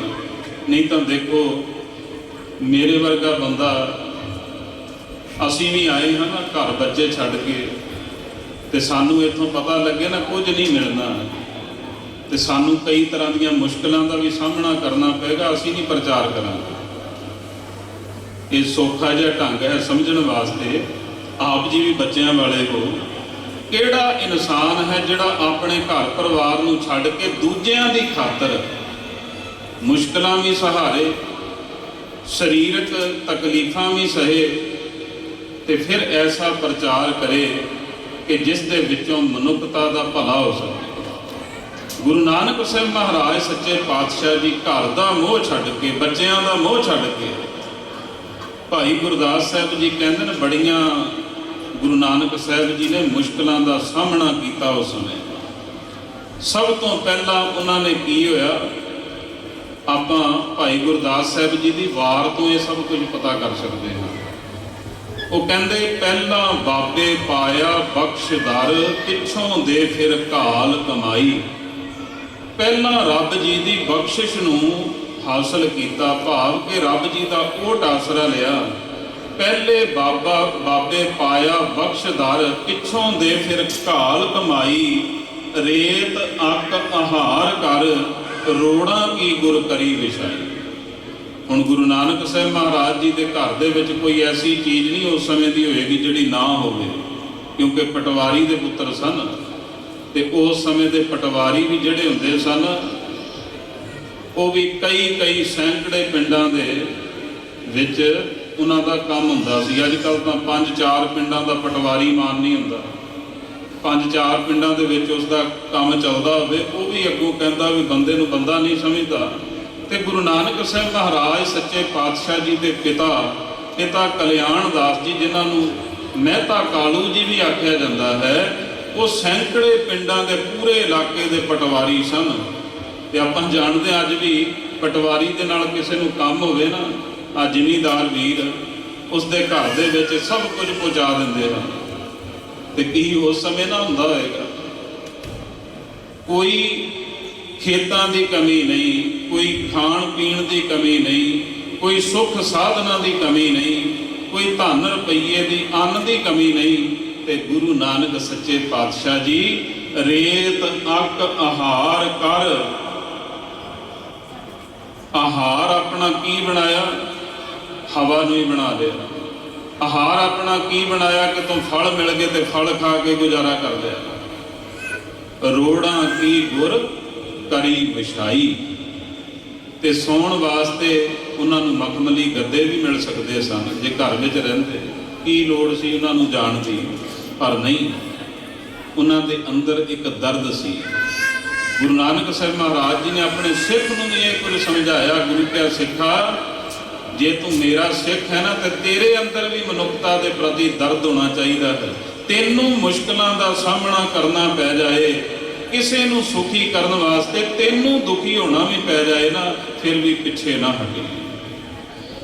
ਇੱਥੇ ਹੁਣ ਜਦੋਂ ਆਪਾਂ ਇੱਕ ਚੀਜ਼ ਨੂੰ ਮਿਲਾਈਏ ਨਾ, ਰੋੜਾਂ ਕੀ ਗੁਰ ਕਰੀ ਵਿਛਾਈ। ਪਹਿਲੇ ਗੁਰੂ ਹਨ ਧੰਨ ਗੁਰੂ ਨਾਨਕ ਦੇਵ ਮਹਾਰਾਜ ਜੀ, ਦੂਜਿਆਂ ਦੀ ਖਾਤਰ ਉਹ ਪੱਥਰਾਂ ਦੇ ਉੱਤੇ, ਰੋੜਾਂ ਦੇ ਉੱਪਰ ਸੌਂਦੇ ਹਨ। ਤੇ 10ਵੇਂ ਪਾਤਸ਼ਾਹ ਸੱਚੇ ਪਾਤਸ਼ਾਹ ਗੁਰੂ ਗੋਬਿੰਦ ਸਿੰਘ ਮਹਾਰਾਜ ਜਦੋਂ ਸਮਾਂ ਬਣਿਆ ਤੇ ਦੂਜਿਆਂ ਦੀ ਖਾਤਰ ਉਹ ਵੀ ਮਾਛੀਵਾੜੇ ਦੇ ਜੰਗਲਾਂ ਵਿੱਚ ਕੰਡਿਆਂ ਦੀ ਸੇਜ ਵਿਛਾ ਕੇ ਸੌਂ। ਇਸ ਤੋਂ ਇਹ ਵੀ ਪਤਾ ਲੱਗਦਾ ਹੈ ਕਿ ਜੋ ਸਤਿਗੁਰੂ ਜੀ ਨੇ ਕਿਹਾ ਨਾ ਵੀ ਜੋਤ ਉਹਾ ਜੁਗਤ ਸਾਏ ਸਹਿ ਕਾਇਆ ਫੇਰ ਪਲਟੀਐ, ਇਹ ਸਭ ਕੁਝ ਉਹ ਜੋਤ ਵਰਤ ਰਹੀ ਹੈ ਵਿੱਚ। ਗੁਰੂ ਨਾਨਕ ਸੱਚੇ ਪਾਤਸ਼ਾਹ ਜੀ ਵਰਤ ਰਹੇ ਹਨ ਤੇ ਗੁਰੂ ਗ੍ਰੰਥ ਸਾਹਿਬ ਮਹਾਰਾਜ ਸੱਚੇ ਪਾਤਸ਼ਾਹ ਜੀ ਨੂੰ ਆਪਾਂ ਕਹਿੰਦੇ ਹਾਂ 10 ਪਾਤਸ਼ਾਹੀਆਂ ਦੀ ਜੋਤ। ਸ੍ਰੀ ਗੁਰੂ ਗ੍ਰੰਥ ਸਾਹਿਬ ਜੀ ਦੇ ਦੀਦਾਰ ਦਾ ਧਿਆਨ ਧਰ ਕੇ ਬੋਲੋ ਜੀ ਵਾਹਿਗੁਰੂ। ਇਸ ਸੰਸਾਰ ਤੇ ਕਈ ਜੋਤਾਂ ਆਉਂਦੀਆਂ ਰਹੀਆਂ ਦੁਨੀਆ ਨੂੰ ਸਿੱਧੇ ਰਾਹੇ ਪਾਉਣ ਵਾਸਤੇ, ਪਰ ਸਮਾਂ ਪਾ ਕੇ ਚਲੇ ਜਾਂਦੇ ਰਹੇ। ਗੁਰੂ ਨਾਨਕ ਸੱਚੇ ਪਾਤਸ਼ਾਹ ਜੀ ਐਸੀ ਜੋਤ ਆਈ 10 ਜਾਮਿਆਂ ਦੇ ਵਿੱਚ ਵਰਤੀ ਤੇ ਉਸ ਤੋਂ ਬਾਅਦ ਫਿਰ ਸ਼ਬਦ ਰੂਪ ਦੇ ਵਿੱਚ ਉਹ ਜੋਤ ਮਿਲ ਕੇ ਜਿਸ ਨੂੰ ਕਿਹਾ ਜਾਂਦਾ ਹੈ ਜੁਗੋ ਜੁਗ ਅਟਲ ਧੰਨ ਧੰਨ ਸ੍ਰੀ ਗੁਰੂ ਗ੍ਰੰਥ ਸਾਹਿਬ ਜੀ ਮਹਾਰਾਜ। ਉਹ ਜੋਤ ਗੁਰੂ ਗ੍ਰੰਥ ਸਾਹਿਬ ਮਹਾਰਾਜ ਜੀ ਦੇ ਵਿੱਚ ਟਿਕ ਗਈ, ਜਿਸ ਜੋਤ ਨੇ ਆਮਦ ਤਾਂ ਕੀਤੀ ਪਰ ਇੱਥੋਂ ਗਈ ਨਹੀਂ। ਆਖੋ ਸਤਿਨਾਮ। ਗੁਰੂ ਗ੍ਰੰਥ ਸਾਹਿਬ ਮਹਾਰਾਜ ਜੀ ਨੂੰ ਕਦੇ ਐਵੇਂ ਨਾ ਸਮਝ ਲਿਓ ਵੀ ਇਹ ਇਕੱਲੇ ਅੱਖਰ ਹਨ ਜਾਂ ਕਾਗਜ਼ ਦੇ ਉੱਪਰ ਲਿਖੇ ਹੋਏ, ਨਹੀਂ। ਗੁਰੂ ਗ੍ਰੰਥ ਸਾਹਿਬ ਮਹਾਰਾਜ ਜੀ ਦੇ ਇੱਕ ਇੱਕ ਸ਼ਬਦ ਦੇ ਵਿੱਚ ਗੁਰੂ ਨਾਨਕ ਦਾ ਹਿਰਦਾ ਹੈ। ਤੇ ਗੁਰੂ ਕਿਹਾ ਸਿੱਖਾ ਜਿੰਨਾ ਤੂੰ ਗੁਰਬਾਣੀ ਦਾ ਸਤਿਕਾਰ ਕਰੇਗਾ, ਸੱਚ ਜਾਣੀ ਗੁਰੂ ਨਾਨਕ ਸੱਚੇ ਪਾਤਸ਼ਾਹ ਤੇਰੇ ਤੇ ਓਨੇ ਹੀ ਪ੍ਰਸੰਨ ਹੋਣ। ਸੋ ਗੁਰੂ ਨਾਨਕ ਸਾਹਿਬ ਮਹਾਰਾਜ ਜੀ ਨੇ ਰੋੜਾਂ ਕੀ ਗੁਰ ਕਰੀ ਵਿਛਾਈ, ਭਾਰੀ ਕਰੀ ਤਪੱਸਿਆ, ਵੱਡਾ ਭਾਗ ਹਰ ਸਿਉ ਬਣ ਆਈ। ਤੇ ਭਾਈ ਗੁਰਦਾਸ ਸਾਹਿਬ ਜੀ ਕਹਿੰਦੇ ਹੁਣ ਕੀ ਹੋਇਆ, ਬਾਬਾ ਪੈਂਦਾ ਸੱਚਖੰਡ ਨੌ ਨਿਤ ਨਾਮ ਗਰੀਬੀ ਪਾਈ, ਬਾਬਾ ਦੇਖੇ ਧਿਆਨ ਧਰ। ਉਦਾਸੀਆਂ ਕਿਉਂ ਕੀਤੀਆਂ, ਪ੍ਰਚਾਰਕ ਦੌਰੇ ਕਿਉਂ ਕੀਤੇ? ਜਦੋਂ ਦੇਖਿਆ ਨਾ ਸਾਰਿਆਂ ਦੇ ਅੰਦਰੋਂ ਇਨਸਾਨੀਅਤ ਖਤਮ ਹੋ ਚੁੱਕੀ ਹੈ, ਕੋਈ ਕਿਸੇ ਨਾਲ ਈਰਖਾ ਕਰ ਰਿਹਾ ਹੈ, ਅੰਦਰ ਮੈਲ ਭਰੀ ਹੋਈ ਹੈ। ਤੇ ਸਤਿਗੁਰੂ ਸੱਚੇ ਪਾਤਸ਼ਾਹ ਜੀ ਬਾਬਾ ਦੇਖੈ ਧਿਆਨ ਧਰ, ਜਲਤੀ ਸਭ ਪ੍ਰਿਥਵੀ ਦਿਸ ਆਈ, ਬਾਬੇ ਭੇਖ ਬਣਾਇਆ। ਨਾਲ ਹੀ ਕਿਹਾ ਬਾਝੋਂ ਗੁਰੂ ਗੁਬਾਰ ਹੈ ਕਰਦੀ ਸੁਣੀ ਲੁਕਾਈ। ਇਹ ਸਭ ਕੁਝ ਕਿਉਂ ਹੋ ਰਿਹਾ ਸੀ? ਕਿਉਂਕਿ ਗੁਰੂ ਤੋਂ ਸਖਣਾ ਸੀ ਸੰਸਾਰ। ਜਿਹੜਾ ਇਨਸਾਨ ਗੁਰੂ ਵਾਲਾ ਨਹੀਂ ਬਣਿਆ ਉਹਦੇ ਅੰਦਰੋਂ ਹਨੇਰਾ ਨਹੀਂ ਖਤਮ ਹੋ ਸਕਦਾ। ਬਾਝੋਂ ਗੁਰੂ ਗੁਬਾਰ ਹੈ ਕਰਦੀ ਸੁਣੀ ਲੁਕਾਈ, ਬਾਬੇ ਭੇਖ ਬਣਾਇਆ ਉਦਾਸੀ ਦੀ ਰੀਤ ਚਲਾਈ, ਚੜਿਆ ਸੋਧਣ ਧਰਤ ਲੁਕਾਈ। ਗੁਰੂ ਨਾਨਕ ਸੱਚੇ ਪਾਤਸ਼ਾਹ ਜੀ ਸੁਲਤਾਨਪੁਰ ਦੀ ਧਰਤੀ ਤੋਂ ਪਹਿਲੀ ਉਦਾਸੀ ਆਰੰਭ ਕਰਦੇ ਹਨ। ਤੇ ਸੱਚੇ ਪਾਤਸ਼ਾਹ ਉਸ ਪਹਿਲੀ ਉਦਾਸੀ ਦੇ ਵਿੱਚ ਧਰਮ ਦੇ ਜਿਹੜੇ ਬਹੁਤ ਮਹਾਨ ਅਸਥਾਨ ਬਣੇ ਹੋਏ ਸਨ ਹਿੰਦੂ ਧਰਮ ਦੇ ਨਾਲ ਰਿਲੇਟਡ, ਉੱਥੇ ਗਏ ਹਨ। ਉੱਥੋਂ ਦੇ ਆਗੂਆਂ ਨੂੰ ਸਮਝਾਉਣਾ ਕੀਤਾ। ਜਿਸ ਤਰ੍ਹਾਂ ਪਹਿਲਾਂ ਵੀ ਦਾਸ ਨੇ ਬੇਨਤੀ ਕੀਤੀ, ਹਰਿਦੁਆਰ ਗਏ, ਉੱਥੇ ਜਾ ਕੇ ਸੱਚ ਦਾ ਹੋਕਾ ਦਿੱਤਾ। ਫਿਰ ਸਤਿਗੁਰੂ ਸੱਚੇ ਪਾਤਸ਼ਾਹ ਜੀ ਜਗਨਨਾਥਪੁਰੀ ਜਾਂਦੇ ਹਨ, ਪਾਂਡੇ ਨੂੰ ਉਪਦੇਸ਼ ਦਿੰਦੇ ਹਨ। ਜਗਨਨਾਥਪੁਰੀ ਦੇ ਵਿੱਚ ਹੀ ਉਹਨਾਂ ਨੇ ਦੇਖਿਆ ਵੀ ਆਰਤੀ ਕੀਤੀ ਜਾ ਰਹੀ ਸੀ, ਦੀਵੇ ਜਗਾ ਕੇ, ਧੂਫਾਂ ਧੁਖਾ ਕੇ, ਕਈ ਪ੍ਰਕਾਰ ਦੇ ਨਾਲ। ਜੋ ਆਪਾਂ ਸ਼ਬਦ ਗੁਰੂ ਨਾਨਕ ਸਾਹਿਬ ਮਹਾਰਾਜ ਜੀ ਦੇ ਆਰਤੀ ਪੜ੍ਹਦੇ ਹਾਂ, ਇਹ ਉਸ ਥਾਂ ਤੇ ਉਚਾਰਨ ਕੀਤਾ ਸਤਿਗੁਰੂ ਜੀ ਨੇ। ਪਾਤਸ਼ਾਹ ਨੇ ਉੱਥੇ ਸੱਚ ਦਾ ਹੋਕਾ ਦਿੱਤਾ। ਕਹਿੰਦੇ ਵੀ ਆ ਦੀਪ ਕਿਉਂ ਜਗਾਏ ਹਨ? ਕਹਿੰਦੇ ਰੱਬ ਨੂੰ ਖੁਸ਼ ਕਰਨ ਵਾਸਤੇ ਉਸ ਦੇ ਅੱਗੇ ਦੀਪਕ ਜਗਾਏ ਹਨ। ਕਹਿੰਦੇ ਕਿੰਨਾ ਕੁ ਚਿਰ ਜਗਣਗੇ? ਕਹਿੰਦੇ ਆਰਤੀ ਬੰਦ ਹੋ ਜਾਏਗੀ, ਉਸ ਤੋਂ ਬਾਅਦ ਇਹ ਬੁਝਾ ਦਿੱਤੇ ਜਾਣਗੇ ਜਾਂ ਆਪਣੇ ਆਪ ਬੁਝ ਜਾਣਗੇ। ਕਹਿੰਦੇ ਧੂਪ ਦਿਖਾਈ, ਕਹਿੰਦੇ ਧੂਪ ਕਿੰਨਾ ਚਿਰ ਚੱਲੇਗੀ? ਸੁਗੰਧੀ ਕਿੰਨਾ ਚਿਰ ਦੇਗੀ? ਕਹਿੰਦੇ ਕੁਝ ਕੁ ਸਮਾਂ, ਘੰਟਾ 2 ਘੰਟੇ। ਇਸੇ ਤਰੀਕੇ ਹੀ ਸਾਰਾ ਕੁਝ ਸਤਿਗੁਰੂ ਸੱਚੇ ਪਾਤਸ਼ਾਹ ਜੀ ਨੇ ਉਹਨਾਂ ਦੇ ਨਾਲ ਵਿਚਾਰ ਕੀਤੀ ਤੇ ਗੁਰੂ ਨਾਨਕ ਸੱਚੇ ਪਾਤਸ਼ਾਹ ਜੀ ਕਹਿਣ ਲੱਗੇ, ਇਹ ਬ੍ਰਾਹਮਣ ਜੀ ਸੱਚ ਜਾਣਿਓ, ਇਹ ਆਰਤੀ ਕਰਨ ਦੀ ਇਸ ਤਰ੍ਹਾਂ ਸਾਨੂੰ ਲੋੜ ਹੀ ਨਹੀਂ। ਕਹਿੰਦੇ ਕਿਉਂ? ਪਾਤਸ਼ਾਹ ਕਹਿਣ ਲੱਗੇ ਕਿਉਂਕਿ ਤੁਹਾਡੇ ਦੀਵੇ ਜਗਾਏ ਹੋਏ ਤਾਂ ਥੋੜੇ ਸਮੇਂ ਬਾਅਦ ਬੰਦ ਹੋ ਜਾਂਦੇ ਹਨ, ਜਿਹੜੇ ਦੀਪਕ ਰੱਬ ਦੇ ਅੱਗੇ ਜਗ ਰਹੇ ਹਨ ਨਾ, ਚੰਦ ਤੇ ਸੂਰਜ, ਉਹ ਕਦੇ ਬੁਝਦੇ ਹੀ ਨਹੀਂ। ਅੱਗੋਂ ਸਤਿਨਾਮ, ਇਹ ਦੀਵੇ ਜਗਾਉਣ ਦੀ ਲੋੜ ਨਹੀਂ। ਆ ਤੁਸੀਂ ਧੂਫਾਂ ਧੁਖਾਈਆਂ, ਤੁਸੀਂ ਸੁਗੰਧੀਆਂ ਕਰ ਰਹੇ ਹੋ, ਇਹ ਘੰਟਾ 2 ਘੰਟਾ 4 ਘੰਟੇ ਰਹਿਣਗੀਆਂ। ਜਿਹੜੀ ਸੁਗੰਧੀ ਮੱਲਿਆ ਪਰਬਤ ਤੇ ਜਾਂ ਅਨੇਕਾਂ ਪ੍ਰਕਾਰ ਦੀ ਸ੍ਰਿਸ਼ਟੀ ਦੇ ਉੱਤੇ ਫੁੱਲਾਂ ਦੇ ਦੁਆਰਾ ਕੀਤੀ ਜਾ ਰਹੀ ਹੈ, हे ਬ੍ਰਾਹਮਣ ਜੀ, ਉਹ ਫੁੱਲ ਕਦੇ ਖਤਮ ਹੀ ਨਹੀਂ ਹੁੰਦੇ ਤੇ ਨਾ ਕਦੇ ਸੁਗੰਧੀ ਖਤਮ ਹੁੰਦੀ ਹੈ। ਤੇ ਪਾਤਸ਼ਾਹ ਕਹਿੰਦੇ ਜਿਹੜੇ ਤੁਸੀਂ ਮੋਤੀ ਰੂਪ ਦੇ ਵਿੱਚ ਇਹਦੇ ਵਿੱਚ ਥਾਲ ਦੇ ਵਿੱਚ ਰੱਖੀ ਬੈਠੇ ਹੋ, ਜਿੰਨੇ ਆਕਾਸ਼ ਦੇ ਵਿੱਚ ਤਾਰੇ ਹਨ ਉਹ ਮੋਤੀ ਕਦੇ ਖਤਮ ਨਹੀਂ ਹੋਣ ਵਾਲੇ। ਆਪਾਂ ਪੜ੍ਹਦੇ ਹਾਂ, ਗਗਨ ਮੈਂ ਥਾਲ, ਗਗਨ ਰੂਪੀ ਥਾਲ ਹੈ, ਗਗਨ ਮੈਂ ਥਾਲ, ਰਵ ਚੰਦ ਦੀਪਕ ਬਣੇ। ਰਵ ਮੀਨ ਸੂਰਜ, ਚੰਦ ਚੰਦਰਮਾ, ਇਹ ਦੀਪਕ ਦੀ ਤਰ੍ਹਾਂ ਹਨ। ਗਗਨ ਮੈਂ ਥਾਲ, ਰਵ ਚੰਦ ਦੀਪਕ ਬਣੇ। ਤਾਰਕਾ ਮੰਡਲ ਜਨਕ ਮੋਤੀ, ਧੂਪ ਮਲ ਆਨੰਦੋ। ਮਲ ਆਨੰਦੋ ਦਾ ਮਤਲਬ ਕੀ ਹੈ? ਕਈ ਵਾਰੀ ਕਈ ਸ਼ਬਦ ਐਸੇ ਆਉਂਦੇ ਹਨ ਸਾਨੂੰ ਸਮਝ ਨਹੀਂ ਪੂਰਨ ਤੌਰ ਤੇ ਪੈਂਦੀ। ਇੱਥੇ ਮਲ ਦਾ ਮਤਲਬ ਹੈ ਮੱਲਿਆ ਪਰਬਤ। ਉਹ ਮੱਲਿਆ ਪਰਬਤ ਜੋ ਇੰਡੀਆ ਦੇ ਵਿੱਚ ਹੈ, ਤੇ ਜਿਸ ਮੱਲਿਆ ਪਰਬਤ ਦੇ ਉੱਤੇ ਚੰਦਨ ਦੇ ਬੂਟੇ ਹੁੰਦੇ ਹਨ। ਪਾਤਸ਼ਾਹ ਕਹਿੰਦੇ ਉਹ ਸੁਗੰਧੀ ਫੈਲਾ ਰਹੇ ਹਨ ਹਰ ਸਮੇਂ, ਦਿਨ ਹੋਵੇ ਰਾਤ ਹੋਵੇ, ਮੀਂਹ ਹੋਵੇ ਹਨੇਰੀ ਹੋਵੇ, ਜਿਹੋ ਜਿਹਾ ਮਰਜ਼ੀ ਸਮਾਂ ਹੋਵੇ, ਉਹ ਧੂਪ ਅਕਾਲ ਪੁਰਖ ਦੇ ਚਰਨਾਂ ਦੇ ਵਿੱਚ ਧੁਖ ਰਹੀ ਹੈ। ਧੂਪ ਮਲ ਆਨੰਦੋ ਪਵਨ ਚਵਰੋ ਕਰੇ। ਤੁਸੀਂ ਤਾਂ ਚੌਰ ਕਰਦੇ ਹੋ, ਬਾਅਦ ਵਿੱਚ ਰੱਖ ਕੇ ਚਲੇ ਜਾਓਗੇ। ਗੁਰੂ ਨਾਨਕ ਸਾਹਿਬ ਜੀ ਕਹਿੰਦੇ ਪੌਣ ਤਾਂ ਹਰ ਸਮੇਂ ਚਵਰ ਕਰ ਰਹੀ ਹੈ ਅਕਾਲ ਪੁਰਖ ਦੇ। ਪਵਨ ਚਵਰੋ ਕਰੇ, ਸਗਲ ਬਨ ਰਾਏ ਫੁਲੰਤ ਜੋਤੀ। ਜਿੰਨੇ ਵੀ ਬਨ, ਜਿੰਨੇ ਵੀ ਜੰਗਲਾਂ ਦੇ ਵਿੱਚ ਬੂਟਿਆਂ ਦੇ ਵਿੱਚ ਫੁੱਲ ਹਨ, ਇਹ ਫੁੱਲ ਉਸ ਰੱਬ ਜੀ ਦੇ ਚਰਨਾਂ ਦੇ ਵਿੱਚ ਪਏ ਹਨ। ਤੇ ਤੁਸੀਂ ਜਿਨ੍ਹਾਂ ਫੁੱਲਾਂ ਨੂੰ ਤੋੜ ਕੇ ਰੱਬ ਨੂੰ ਮਨਾਉਣ ਦਾ ਯਤਨ ਕਰਦੇ ਹੋ, ਅਸਲ ਦੇ ਵਿੱਚ ਇਹ ਕੰਮ ਹੀ ਗਲਤ ਹੈ। ਆਖੋ ਸਤਿਨਾਮ। ਮੈਨੂੰ ਮਾਫ ਕਰਨਾ, ਮੈਂ ਸ਼ਬਦ ਤੋਂ ਬਾਹਰ ਨਹੀਂ ਜਾਵਾਂਗਾ। ਜੋ ਗੁਰਬਾਣੀ ਕਹਿ ਰਹੀ ਹੈ ਨਾ ਸਾਨੂੰ, ਜੇ ਅਸੀਂ ਗੁਰੂ ਗ੍ਰੰਥ ਸਾਹਿਬ ਜੀ ਨੂੰ ਗੁਰੂ ਮੰਨਦੇ ਹਾਂ ਤੇ ਫਿਰ ਸਾਨੂੰ ਇਹ ਕੁਝ ਸੁਣਨਾ ਵੀ ਪਏਗਾ। ਕਈ ਵਾਰੀ ਕੀ ਕੀਤਾ ਜਾਂਦਾ, ਆਪ ਜੀ ਨੇ ਵੀ ਦੇਖਿਆ ਹੋਏਗਾ, ਗੁਰੂ ਨਾਨਕ ਸਾਹਿਬ ਜੀ ਨੇ ਕਿਹਾ ਵੀ ਆ ਦੀਵੇ ਜਗਾ ਕੇ ਤੇ ਇਹ ਸਭ ਕੁਝ ਕਰਨ ਦੀ ਲੋੜ ਨਹੀਂ। ਉਹ ਜਾ ਕੇ ਜਗਨਨਾਥਪੁਰੀ ਉਹਨਾਂ ਨੂੰ ਸਮਝਾਉਂਦੇ ਹਨ। ਤੇ ਅੱਜ ਅਸੀਂ ਕੀ ਕਰਦੇ ਹਾਂ, ਗੁਰੂ ਗ੍ਰੰਥ ਸਾਹਿਬ ਜੀ ਦੇ ਅੱਗੇ ਹੀ ਦੀਵੇ ਜਗਾ ਕੇ ਤੇ ਉਸੇ ਤਰ੍ਹਾਂ ਆਰਤੀ ਕਰਨ ਲੱਗ ਜਾਂਦੇ ਹਾਂ। ਦੇਖੋ ਕਿੰਨੀ ਹਾਸੋਹੀਣੀ ਗੱਲ ਹੈ। ਤੇ ਫਿਰ ਸ਼ਬਦ ਵੀ ਉਹ ਪੜ੍ਹਦੇ ਹਾਂ ਜਿਸ ਸ਼ਬਦ ਦੇ ਰਾਹੀਂ ਗੁਰੂ ਸਾਹਿਬ ਜੀ ਨੇ ਉਹ ਉਪਦੇਸ਼ ਦਿੱਤਾ। ਸਾਨੂੰ ਸਮਝਣ ਦੀ ਲੋੜ ਹੈ। ਜੇ ਗੁਰਬਾਣੀ ਨੂੰ ਪੜ੍ਹ ਕੇ ਵਿਚਾਰਾਂਗੇ ਹੀ ਨਾ ਤੇ ਸਾਨੂੰ ਪਤਾ ਕਿਸ ਤਰ੍ਹਾਂ ਲੱਗੇਗਾ। ਫਿਰ ਦੇਖੋ ਗੁਰੂ ਨਾਨਕ ਸਾਹਿਬ ਮਹਾਰਾਜ ਜੀ, ਆ ਭਾਈ ਸਾਹਿਬ ਜੀ ਸ਼ਬਦ ਪੜ੍ਹ ਰਹੇ ਸਨ। ਸੁਨ ਮੁਨ ਨਗਰੀ ਭਈ, ਦੇਖ ਪੀਰ ਭਇਆ ਹੈਰਾਨਾ। ਆਪਾਂ ਗੁਰੂ ਨਾਨਕ ਸਾਹਿਬ ਜੀ ਦੀਆਂ ਸਿਫਤਾਂ ਕਰਨੀਆਂ ਵੀ ਗੁਰੂ ਸਾਹਿਬ ਜੀ ਕਿੱਥੇ ਕਿੱਥੇ ਗਏ ਤੇ ਗੁਰੂ ਸਾਹਿਬ ਜੀ ਨੇ ਕੈਸਾ ਕੈਸਾ ਪ੍ਰਚਾਰ ਕੀਤਾ ਤੇ ਸਤਿਗੁਰਾਂ ਦਾ ਢੰਗ ਤਰੀਕਾ ਕਿਹੋ ਜਿਹਾ ਹੈ ਪ੍ਰਚਾਰ ਕਰਨ ਦਾ। ਬਗਦਾਦ ਦੀ ਧਰਤੀ ਤੇ ਸਤਿਗੁਰੂ ਜੀ ਪਹੁੰਚਦੇ ਹਨ। ਫਿਰ ਬਾਬਾ ਗਿਆ ਬਗਦਾਦ ਨੂੰ, ਬਾਹਰ ਜਾਏ ਕੀਆ ਸਥਾਨਾ। ਜਿਸ ਥਾਂ ਤੇ ਰਿਹਾਇਸ਼ ਹੈ ਨਾ ਬਗਦਾਦ ਦੇ ਵਿੱਚ ਲੋਕਾਂ ਦੀ, ਸਤਿਗੁਰੂ ਜੀ ਉਸ ਰਿਹਾਇਸ਼ ਦੇ ਉਸ ਇਲਾਕੇ ਦੇ ਵਿੱਚ ਨਹੀਂ ਕਿ ਉਸ ਦੇ ਬਾਹਰ-ਬਾਹਰ ਸਤਿਗੁਰੂ ਜੀ ਰੁਕੇ। ਬਾਹਰ ਜਾਏ ਕੀਆ ਸਥਾਨਾ, ਇੱਕ ਬਾਬਾ ਅਕਾਲ ਰੂਪ, ਦੂਜਾ ਰਬਾਬੀ ਮਰਦਾਨਾ। ਭਾਈ ਗੁਰਦਾਸ ਸਾਹਿਬ ਜੀ ਕਹਿੰਦੇ ਇੱਕ ਬਾਬਾ ਅਕਾਲ ਰੂਪ, ਜਿਹੜੇ ਬਾਬਾ ਨਾਨਕ ਜੀ ਅਕਾਲ ਦਾ ਰੂਪ ਹਨ, ਉਹ ਬਗਦਾਦ ਦੀ ਧਰਤੀ ਤੇ ਪਹੁੰਚਣ। ਭਾਈ ਮਰਦਾਨਾ ਜੀ ਉਹਨਾਂ ਦੇ ਨਾਲ ਹਨ, ਉਹਨਾਂ ਦੇ ਸਾਥੀ ਹਨ। ਇੱਥੇ ਮੈਂ ਇੱਕ ਹੋਰ ਬੇਨਤੀ ਕਰਦਿਆਂ,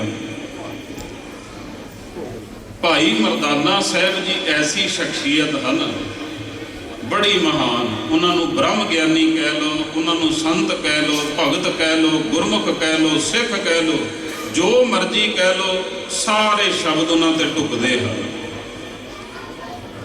ਤੇ ਕਈ ਵਾਰੀ ਅਸੀਂ ਸੁਣਾਂਗੇ ਨਾ, ਸੁਣਨ ਨੂੰ ਮਿਲੇਗਾ ਬਹੁਤ ਹਾਸੋਹੀਣੀਆਂ ਗੱਲਾਂ ਭਾਈ ਮਰਦਾਨਾ ਜੀ ਦੇ ਨਾਲ ਜੋੜੀਆਂ ਜਾਂਦੀਆਂ। ਅਸਲ ਸੱਚਾਈ ਨਹੀਂ ਦੱਸੀ ਜਾਂਦੀ ਵੀ ਭਾਈ ਮਰਦਾਨਾ ਜੀ ਕੈਸੀ ਸ਼ਖਸੀਅਤ ਹਨ, ਕੈਸੇ ਸੰਤ ਹਨ।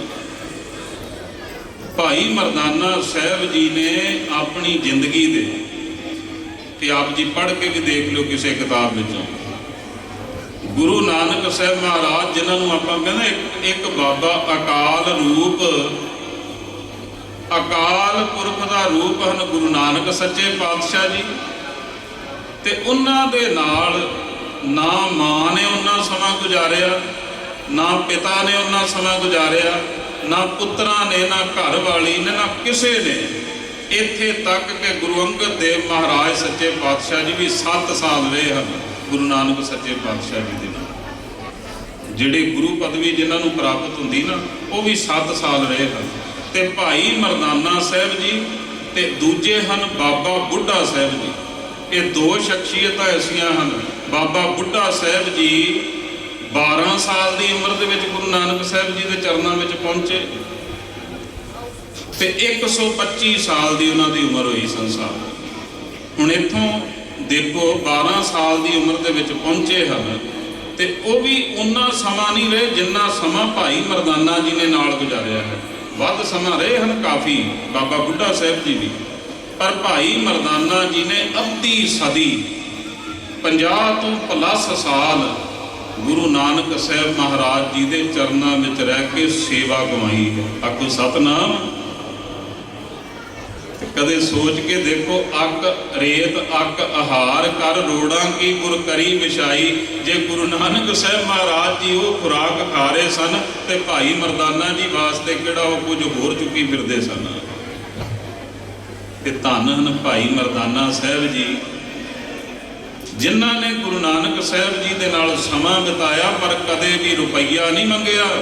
ਕਦੇ ਪੜ੍ਹ ਕੇ ਦੇਖੋ ਇਤਿਹਾਸ, ਜਦੋਂ ਗੁਰੂ ਨਾਨਕ ਸਾਹਿਬ ਜੀ ਨੇ ਭਾਈ ਮਰਦਾਨਾ ਜੀ ਨੂੰ ਨਾਲ ਰੱਖਿਆ ਨਾ ਤੇ ਭਾਈ ਮਰਦਾਨਾ ਜੀ ਨੂੰ ਕਿਹਾ, ਮਰਦਾਨਿਆ ਤੂੰ ਰਬਾਬ ਬੜੀ ਸੋਹਣੀ ਵਜਾਉਂਦਾ ਹੈ, ਤੈਨੂੰ ਰਾਗਾਂ ਦੀ ਸੋਝੀ ਹੈ, ਸਾਡੇ ਕੋਲੇ ਸ਼ਬਦ ਹੈ, ਜੇ ਤੂੰ ਇਹਨਾਂ ਸਾਜ਼ਾਂ ਦੇ ਵਿੱਚ ਸੰਗੀਤ ਦੇ ਵਿੱਚ ਸ਼ਬਦ ਨੂੰ ਮਿਲਾ ਕੇ ਗਾਏ ਤੇ ਤੇਰਾ ਦੋਈ ਥਾਈਂ ਭਲਾ ਹੋਏਗਾ। ਗੁਰੂ ਨਾਨਕ ਸਾਹਿਬ ਜੀ ਨੇ ਕਿਹਾ। ਕਹਿਣ ਲੱਗਾ, ਬਾਬਾ ਅਸੀਂ ਤਾਂ ਤੁਹਾਡੇ ਵਰਗੇ ਜਜਮਾਨਾਂ ਦੇ ਘਰਾਂ ਦੇ ਵਿੱਚੋਂ ਮੰਗ ਕੇ ਘਰ ਦਾ ਗੁਜ਼ਾਰਾ ਕਰਦੇ ਹਾਂ। ਜੇ ਮੈਂ ਤੇਰੇ ਨਾਲ ਵੀ ਇਸ ਤਰ੍ਹਾਂ ਤੁਰ ਪਿਆ ਤੇ ਘਰ ਦਾ ਗੁਜ਼ਾਰਾ ਕਿਸ ਤਰ੍ਹਾਂ ਚੱਲੇਗਾ। ਗੁਰੂ ਨਾਨਕ ਸਾਹਿਬ ਜੀ ਨੇ ਇੱਕ ਗੱਲ ਆਖੀ ਸੀ, ਮਰਦਾਨਿਆ ਤੂੰ ਘਰ ਦੀ ਚਿੰਤਾ ਨਾ ਕਰੀ, ਰੱਬ ਦਾ ਦਿੱਤਾ ਜੋ ਕੁਝ ਸਾਡੇ ਪਾਸ ਹੈ ਉਹ ਤੇਰਾ ਹੀ ਹੈ। ਆਖੋ ਸਤਨਾਮ।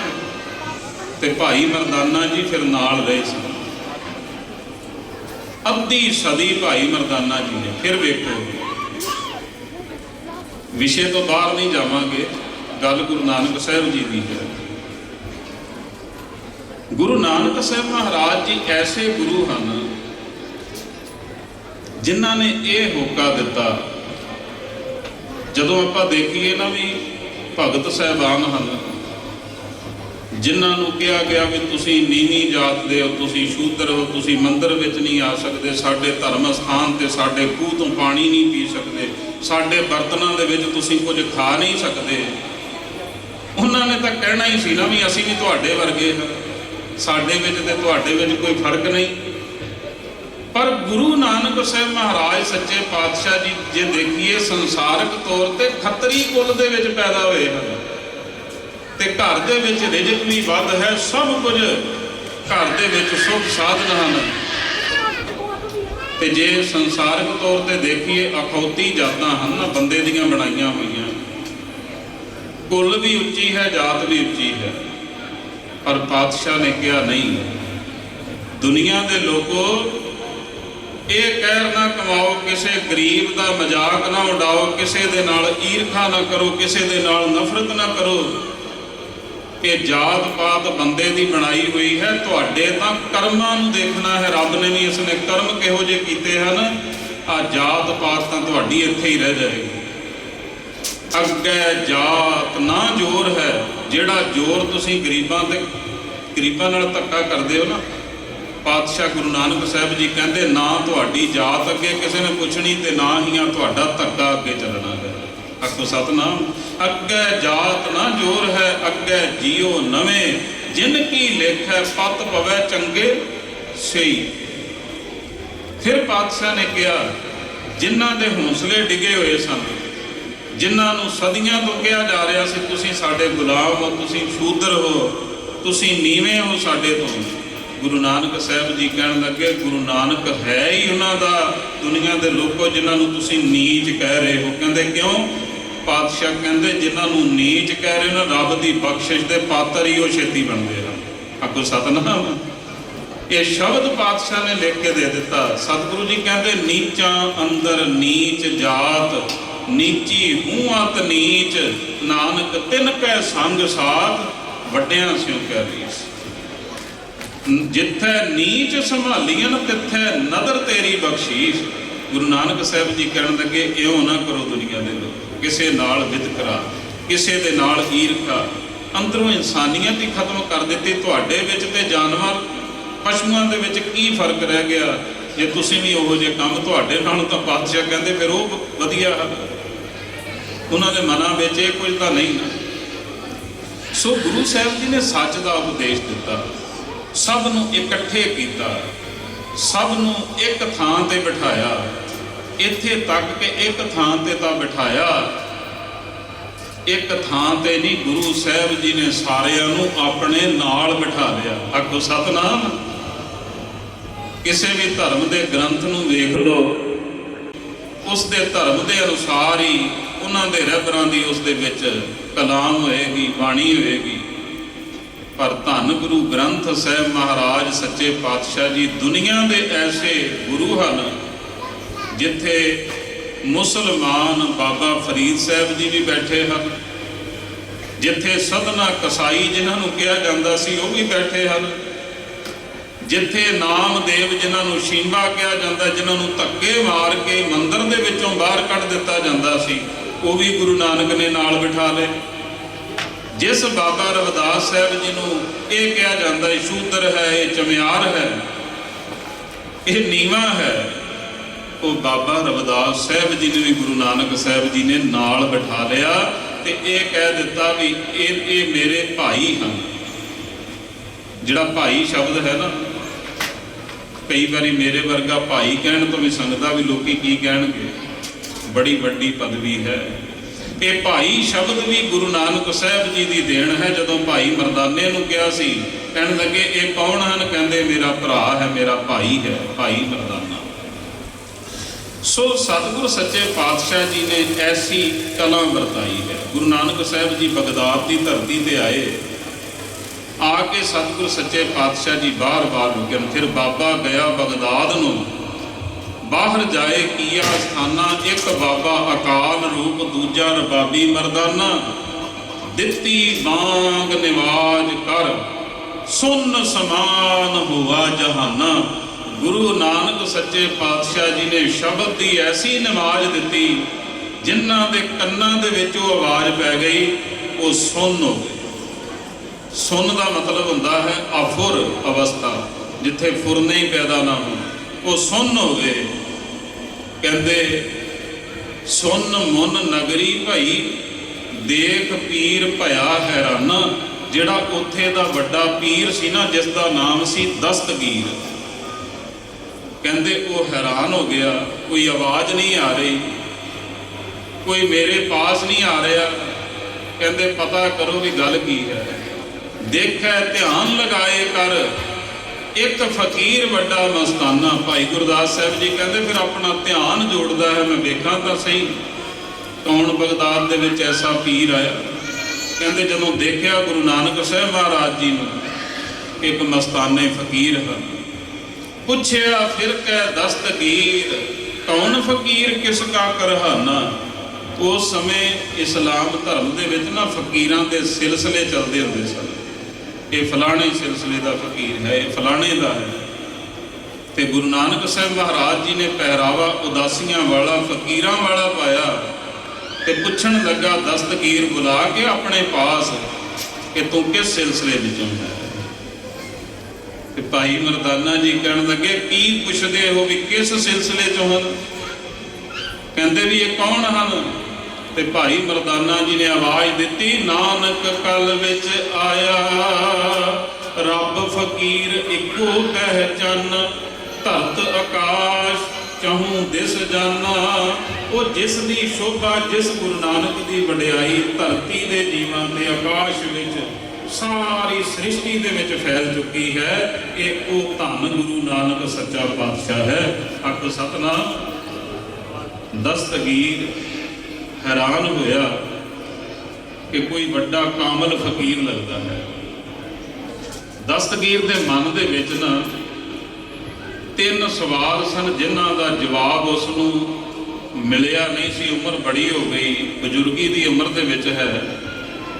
ਜਦੋਂ ਭਾਈ ਮਰਦਾਨਾ ਜੀ ਨੇ ਸਿਫਤ ਕੀਤੀ ਨਾ ਤੇ ਗੁਰੂ ਨਾਨਕ ਸਾਹਿਬ ਜੀ ਦੇ ਦਰਸ਼ਨ ਕੀਤੇ, ਦਸਤਗੀਰ ਨੇ ਮਨ ਦੇ ਵਿੱਚ ਸੋਚਿਆ ਵੀ ਜਿਹੜੇ ਸਵਾਲਾਂ ਦਾ ਉੱਤਰ ਮੈਨੂੰ ਬੜੇ ਵੱਡੇ ਕਾਮਲ ਫਕੀਰਾਂ ਤੋਂ ਨਹੀਂ ਮਿਲ ਸਕਿਆ, ਜ਼ਿੰਦਗੀ ਦਾ ਕੋਈ ਪਤਾ ਨਹੀਂ, ਕਿਤੇ ਆ ਸਵਾਲ ਮੈਂ ਲੈ ਕੇ ਨਾਲ ਹੀ ਨਾ ਤੁਰ ਜਾਵਾਂ, ਮੇਰੇ ਅੰਦਰ ਦੀ ਅੰਦਰ ਹੀ ਨਾ ਰਹਿ ਜਾਏ, ਮਨ ਦੀ ਮਨ ਦੇ ਵਿੱਚ ਹੀ ਨਾ ਰਹਿ ਜਾਏ, ਇਹਨਾਂ ਤੋਂ ਪੁੱਛ ਕੇ ਦੇਖ ਲਵਾਂ। ਜਿਸ ਥਾਂ ਤੇ ਸਵਾਲੀਆਂ ਨੂੰ ਖੜਾਇਆ ਜਾਂਦਾ ਸੀ, ਦਸਤਗੀਰ ਉੱਚੇ ਥਾਂ ਤੇ ਤਖਤ ਤੇ ਬੈਠਾ ਹੈ ਤੇ ਗੁਰੂ ਨਾਨਕ ਸਾਹਿਬ ਜੀ ਨੂੰ ਪੁੱਛਣ ਲੱਗਾ, ਕਹਿਣ ਲੱਗਾ ਕਿ ਮੈਂ ਤੁਹਾਨੂੰ ਛੱਡ ਦਿਆਂਗਾ ਜੇਕਰ ਤੁਸੀਂ ਮੇਰੇ 3 ਸਵਾਲਾਂ ਦਾ ਉੱਤਰ ਦਿਓਗੇ। ਗੁਰੂ ਨਾਨਕ ਸਾਹਿਬ ਜੀ ਕਹਿਣ ਲੱਗੇ, ਪੁੱਛੋ ਜੀ। ਦਸਤਗੀਰ ਕਹਿਣ ਲੱਗਾ ਤੇ 3 ਸਵਾਲ ਹਨ। ਗੁਰੂ ਨਾਨਕ ਸਾਹਿਬ ਜੀ ਕਹਿਣ ਲੱਗੇ, ਸਾਡਾ ਜਵਾਬ ਦੇਣ ਦਾ ਢੰਗ ਤਰੀਕਾ ਆਪਣਾ ਹੈ, ਜਿੰਨਾ ਚਿਰ ਅਸੀਂ ਆਖੀਏ ਨਾ ਤੂੰ ਬੋਲਣਾ ਨਹੀਂ। ਕਹਿਣ ਲੱਗਾ ਜੀ ਠੀਕ ਹੈ। ਕਹਿਣ ਲੱਗੇ ਪੁੱਛੋ ਸਵਾਲ। ਦਸਤਗੀਰ ਕਹਿਣ ਲੱਗਾ, ਪਹਿਲਾ ਸਵਾਲ ਇਹ ਹੈ ਕਿ ਰੱਬ ਹੈ। ਪਹਿਲਾ ਸਵਾਲ ਇਹ ਹੈ, ਜੇ ਰੱਬ ਹੈ ਤੇ ਉਸ ਤੋਂ ਪਹਿਲਾਂ ਵੀ ਕੋਈ ਸੀ? ਰੱਬ ਤੋਂ ਪਹਿਲਾਂ ਕੀ ਸੀ? ਦੂਜਾ ਸਵਾਲ ਵੀ ਰੱਬ ਹੈ ਤੇ ਫਿਰ ਦਿਖਾਈ ਕਿਉਂ ਨਹੀਂ ਦਿੱਤਾ? ਤੇ ਗੁਰੂ ਨਾਨਕ ਸਾਹਿਬ ਮਹਾਰਾਜ ਸੱਚੇ ਪਾਤਸ਼ਾਹ ਜੀ ਕਹਿਣ ਲੱਗੇ ਕਿ ਦਸਤਗੀਰ, ਪਹਿਲੇ ਸਵਾਲ ਦਾ ਤੇਰਾ ਉੱਤਰ ਦਿੰਦੇ ਹਾਂ ਕਿ ਰੱਬ ਹੈ। ਗੁਰੂ ਨਾਨਕ ਸਾਹਿਬ ਮਹਾਰਾਜ ਜੀ ਕਹਿੰਦੇ, ਤੂੰ ਕਿਹਾ ਫਿਰ ਦਿਖਾਈ ਕਿਉਂ ਨਹੀਂ ਦਿੰਦਾ? ਪਾਤਸ਼ਾਹ ਕਹਿਣ ਲੱਗੇ, ਇੰਜ ਕਰ, ਇੱਕ ਦੁੱਧ ਦਾ ਕਟੋਰਾ ਮੰਗਵਾ। ਤੇ ਦਸਤਗੀਰ ਕਹਿਣ ਲੱਗਾ, ਮਨ ਵਿੱਚ ਸ਼ਰਮਿੰਦਾ ਜਿਹਾ ਹੋਇਆ ਵੀ ਗੁਰੂ ਨਾਨਕ ਸਾਹਿਬ ਜੀ ਫਕੀਰ ਨੂੰ ਬੁਲਾਇਆ, ਸਵਾਲ ਮੈਂ ਪੁੱਛ ਰਿਹਾ ਹਾਂ, ਮੇਰੇ ਮਨ ਦੀ ਇੱਛਾ ਹੈ, ਮੈਨੂੰ ਕੁਝ ਉਹਨਾਂ ਨੇ ਦੇਣਾ ਹੈ, ਗਿਆਨ ਦੇਣਾ ਹੈ, ਤੇ ਮੈਂ ਉਹਨਾਂ ਦੇ ਆਇਆਂ ਦੀ ਆਓ ਭਗਤ ਵੀ ਨਹੀਂ ਕੀਤੀ, ਦੂਰੋਂ ਚੱਲ ਕੇ ਆਏ ਹਨ। ਕਹਿਣ ਲੱਗੇ ਵੀ ਦੁੱਧ ਪੀਣਾ ਹੋਏਗਾ, ਦੁੱਧ ਪੀ ਕੇ ਜਵਾਬ ਦੇਣਗੇ। ਕਹਿੰਦੇ ਆਪਣੇ ਚੇਲਿਆਂ ਨੂੰ ਕਿਹਾ, ਦੁੱਧ ਦਾ ਕਟੋਰਾ ਹਾਜ਼ਰ ਹੋ ਗਿਆ। ਤੇ ਗੁਰੂ ਨਾਨਕ ਸਾਹਿਬ ਮਹਾਰਾਜ ਜੀ ਨਾ ਉਸ ਦੁੱਧ ਵੱਲ ਨੂੰ ਨਾ ਦੇਖਣ ਲੱਗੇ, ਦੇਖੀ ਜਾਂਦੇ ਹਨ ਇੱਕ ਸਾਲ। ਤੇ ਦਸਤਗੀਰ ਚੇਲਿਆਂ ਨੂੰ ਬੁਲਾ ਕੇ ਪੁੱਛਦਾ ਵੀ ਕੁਝ ਵਿੱਚ ਪਾ ਤਾਂ ਨਹੀਂ ਦਿੱਤਾ ਐਸਾ ਕੁਝ ਵੀ ਬਾਬਾ ਨਾਨਕ ਦੁੱਧ ਨਹੀਂ ਪੀ ਰਹੇ? ਤੇ ਗੁਰੂ ਨਾਨਕ ਸਾਹਿਬ ਜੀ ਨੂੰ ਪੁੱਛਿਆ ਵੀ ਤੁਸੀਂ ਦੇਖ ਰਹੇ ਹੋ ਇਹ ਤਾਜ਼ਾ ਦੁੱਧ ਲਿਆਂਦਾ ਹੈ, ਤੁਸੀਂ ਕਿਉਂ ਇਸ ਨੂੰ ਘੂਰ ਕੇ ਦੇਖ ਰਹੇ ਹੋ, ਇਸ ਤਰ੍ਹਾਂ ਇੱਕ ਟੱਕ ਦੇਖ ਰਹੇ ਹੋ? ਤੇ ਗੁਰੂ ਨਾਨਕ ਸਾਹਿਬ ਜੀ ਕਹਿਣ ਲੱਗੇ ਵੀ ਅਸੀਂ ਇਸ ਦੇ ਵਿੱਚੋਂ ਨਾ ਘਿਓ ਨੂੰ ਦੇਖ ਰਹੇ ਹਾਂ, ਸਾਨੂੰ ਦਿਖ ਨਹੀਂ ਰਿਹਾ ਘਿਓ। ਤੇ ਦਸਤਗੀਰ ਕਹਿਣ ਲੱਗਾ ਵੀ ਬਾਬਾ ਨਾਨਕ ਜੀ, ਚਲੋ ਇਹ ਤਾਂ ਮੰਨਿਆ ਵੀ ਦੁੱਧ ਦੇ ਵਿੱਚ ਘਿਓ ਹੈ, ਪਰ ਇਉਂ ਥੋੜੀ ਦਿਖਾਈ ਦੇ ਸਕਦਾ ਹੈ। ਤੇ ਬਾਬਾ ਨਾਨਕ ਜੀ ਕਹਿਣ ਲੱਗੇ, ਇਹ ਤਾਂ ਮੰਨਦਾ ਹੈ ਨਾ ਵੀ ਦੁੱਧ ਦੇ ਵਿੱਚ ਘਿਓ ਹੈ, ਕਿਉਂਕਿ ਪਾਤਸ਼ਾਹ ਨੇ ਵੀ ਕਿਹਾ ਨਾ, ਸਗਲ ਬਨਸਪਤ ਮੈਂ ਬੈਸੰਤਰ, ਸਗਲ ਦੂਧ ਮੈਂ ਘੀਆ, ਊਚ ਨੀਚ ਮੈਂ ਜੋਤ ਸਮਾਣੀ, ਘਟ ਘਟ ਮਾਧੋ ਜੀਆ। ਬਾਬਾ ਨਾਨਕ ਜੀ ਕਹਿਣ ਲੱਗੇ, ਇਹ ਤਾਂ ਮੰਨਿਆ ਨਾ ਵੀ ਤੂੰ ਘਿਓ ਹੈ, ਤੇ ਇਹ ਉੱਤਰ ਵੀ ਤੂੰ ਹੁਣ ਦੇ ਵੀ ਜੇ ਘਿਓ ਦੇ ਦਰਸ਼ਨ ਕਰਨੇ ਹੋਣ ਤੇ ਕੀ ਇਸ ਤਰ੍ਹਾਂ ਘਿਓ ਵਿੱਚੋਂ ਦਿਖਾਈ ਦੇਗਾ? ਦਸਤਗੀਰ ਕਹਿਣ ਲੱਗਾ ਨਹੀਂ। ਤੇ ਬਾਬਾ ਨਾਨਕ ਜੀ ਕਹਿਣ ਲੱਗੇ ਵੀ ਕਿਸ ਤਰ੍ਹਾਂ ਦਿਖਾਈ ਦੇਗਾ? ਕਹਿੰਦਾ ਇਸ ਨੂੰ ਪਹਿਲਾਂ ਜਾਗ ਲਾਇਆ ਜਾਏਗਾ, ਦਹੀਂ ਜੰਮੇਗੀ, ਫਿਰ ਉਸ ਨੂੰ ਰਿੜਕਿਆ ਜਾਏਗਾ, ਮੱਖਣ ਨਿਕਲੇਗਾ, ਅੱਗ ਦੇ ਉੱਪਰ ਰੱਖਿਆ ਜਾਏਗਾ, ਸੇਕ ਦਿੱਤਾ ਜਾਏਗਾ, ਫਿਰ ਘਿਓ ਦੇ ਦਰਸ਼ਨ ਹੋਣਗੇ।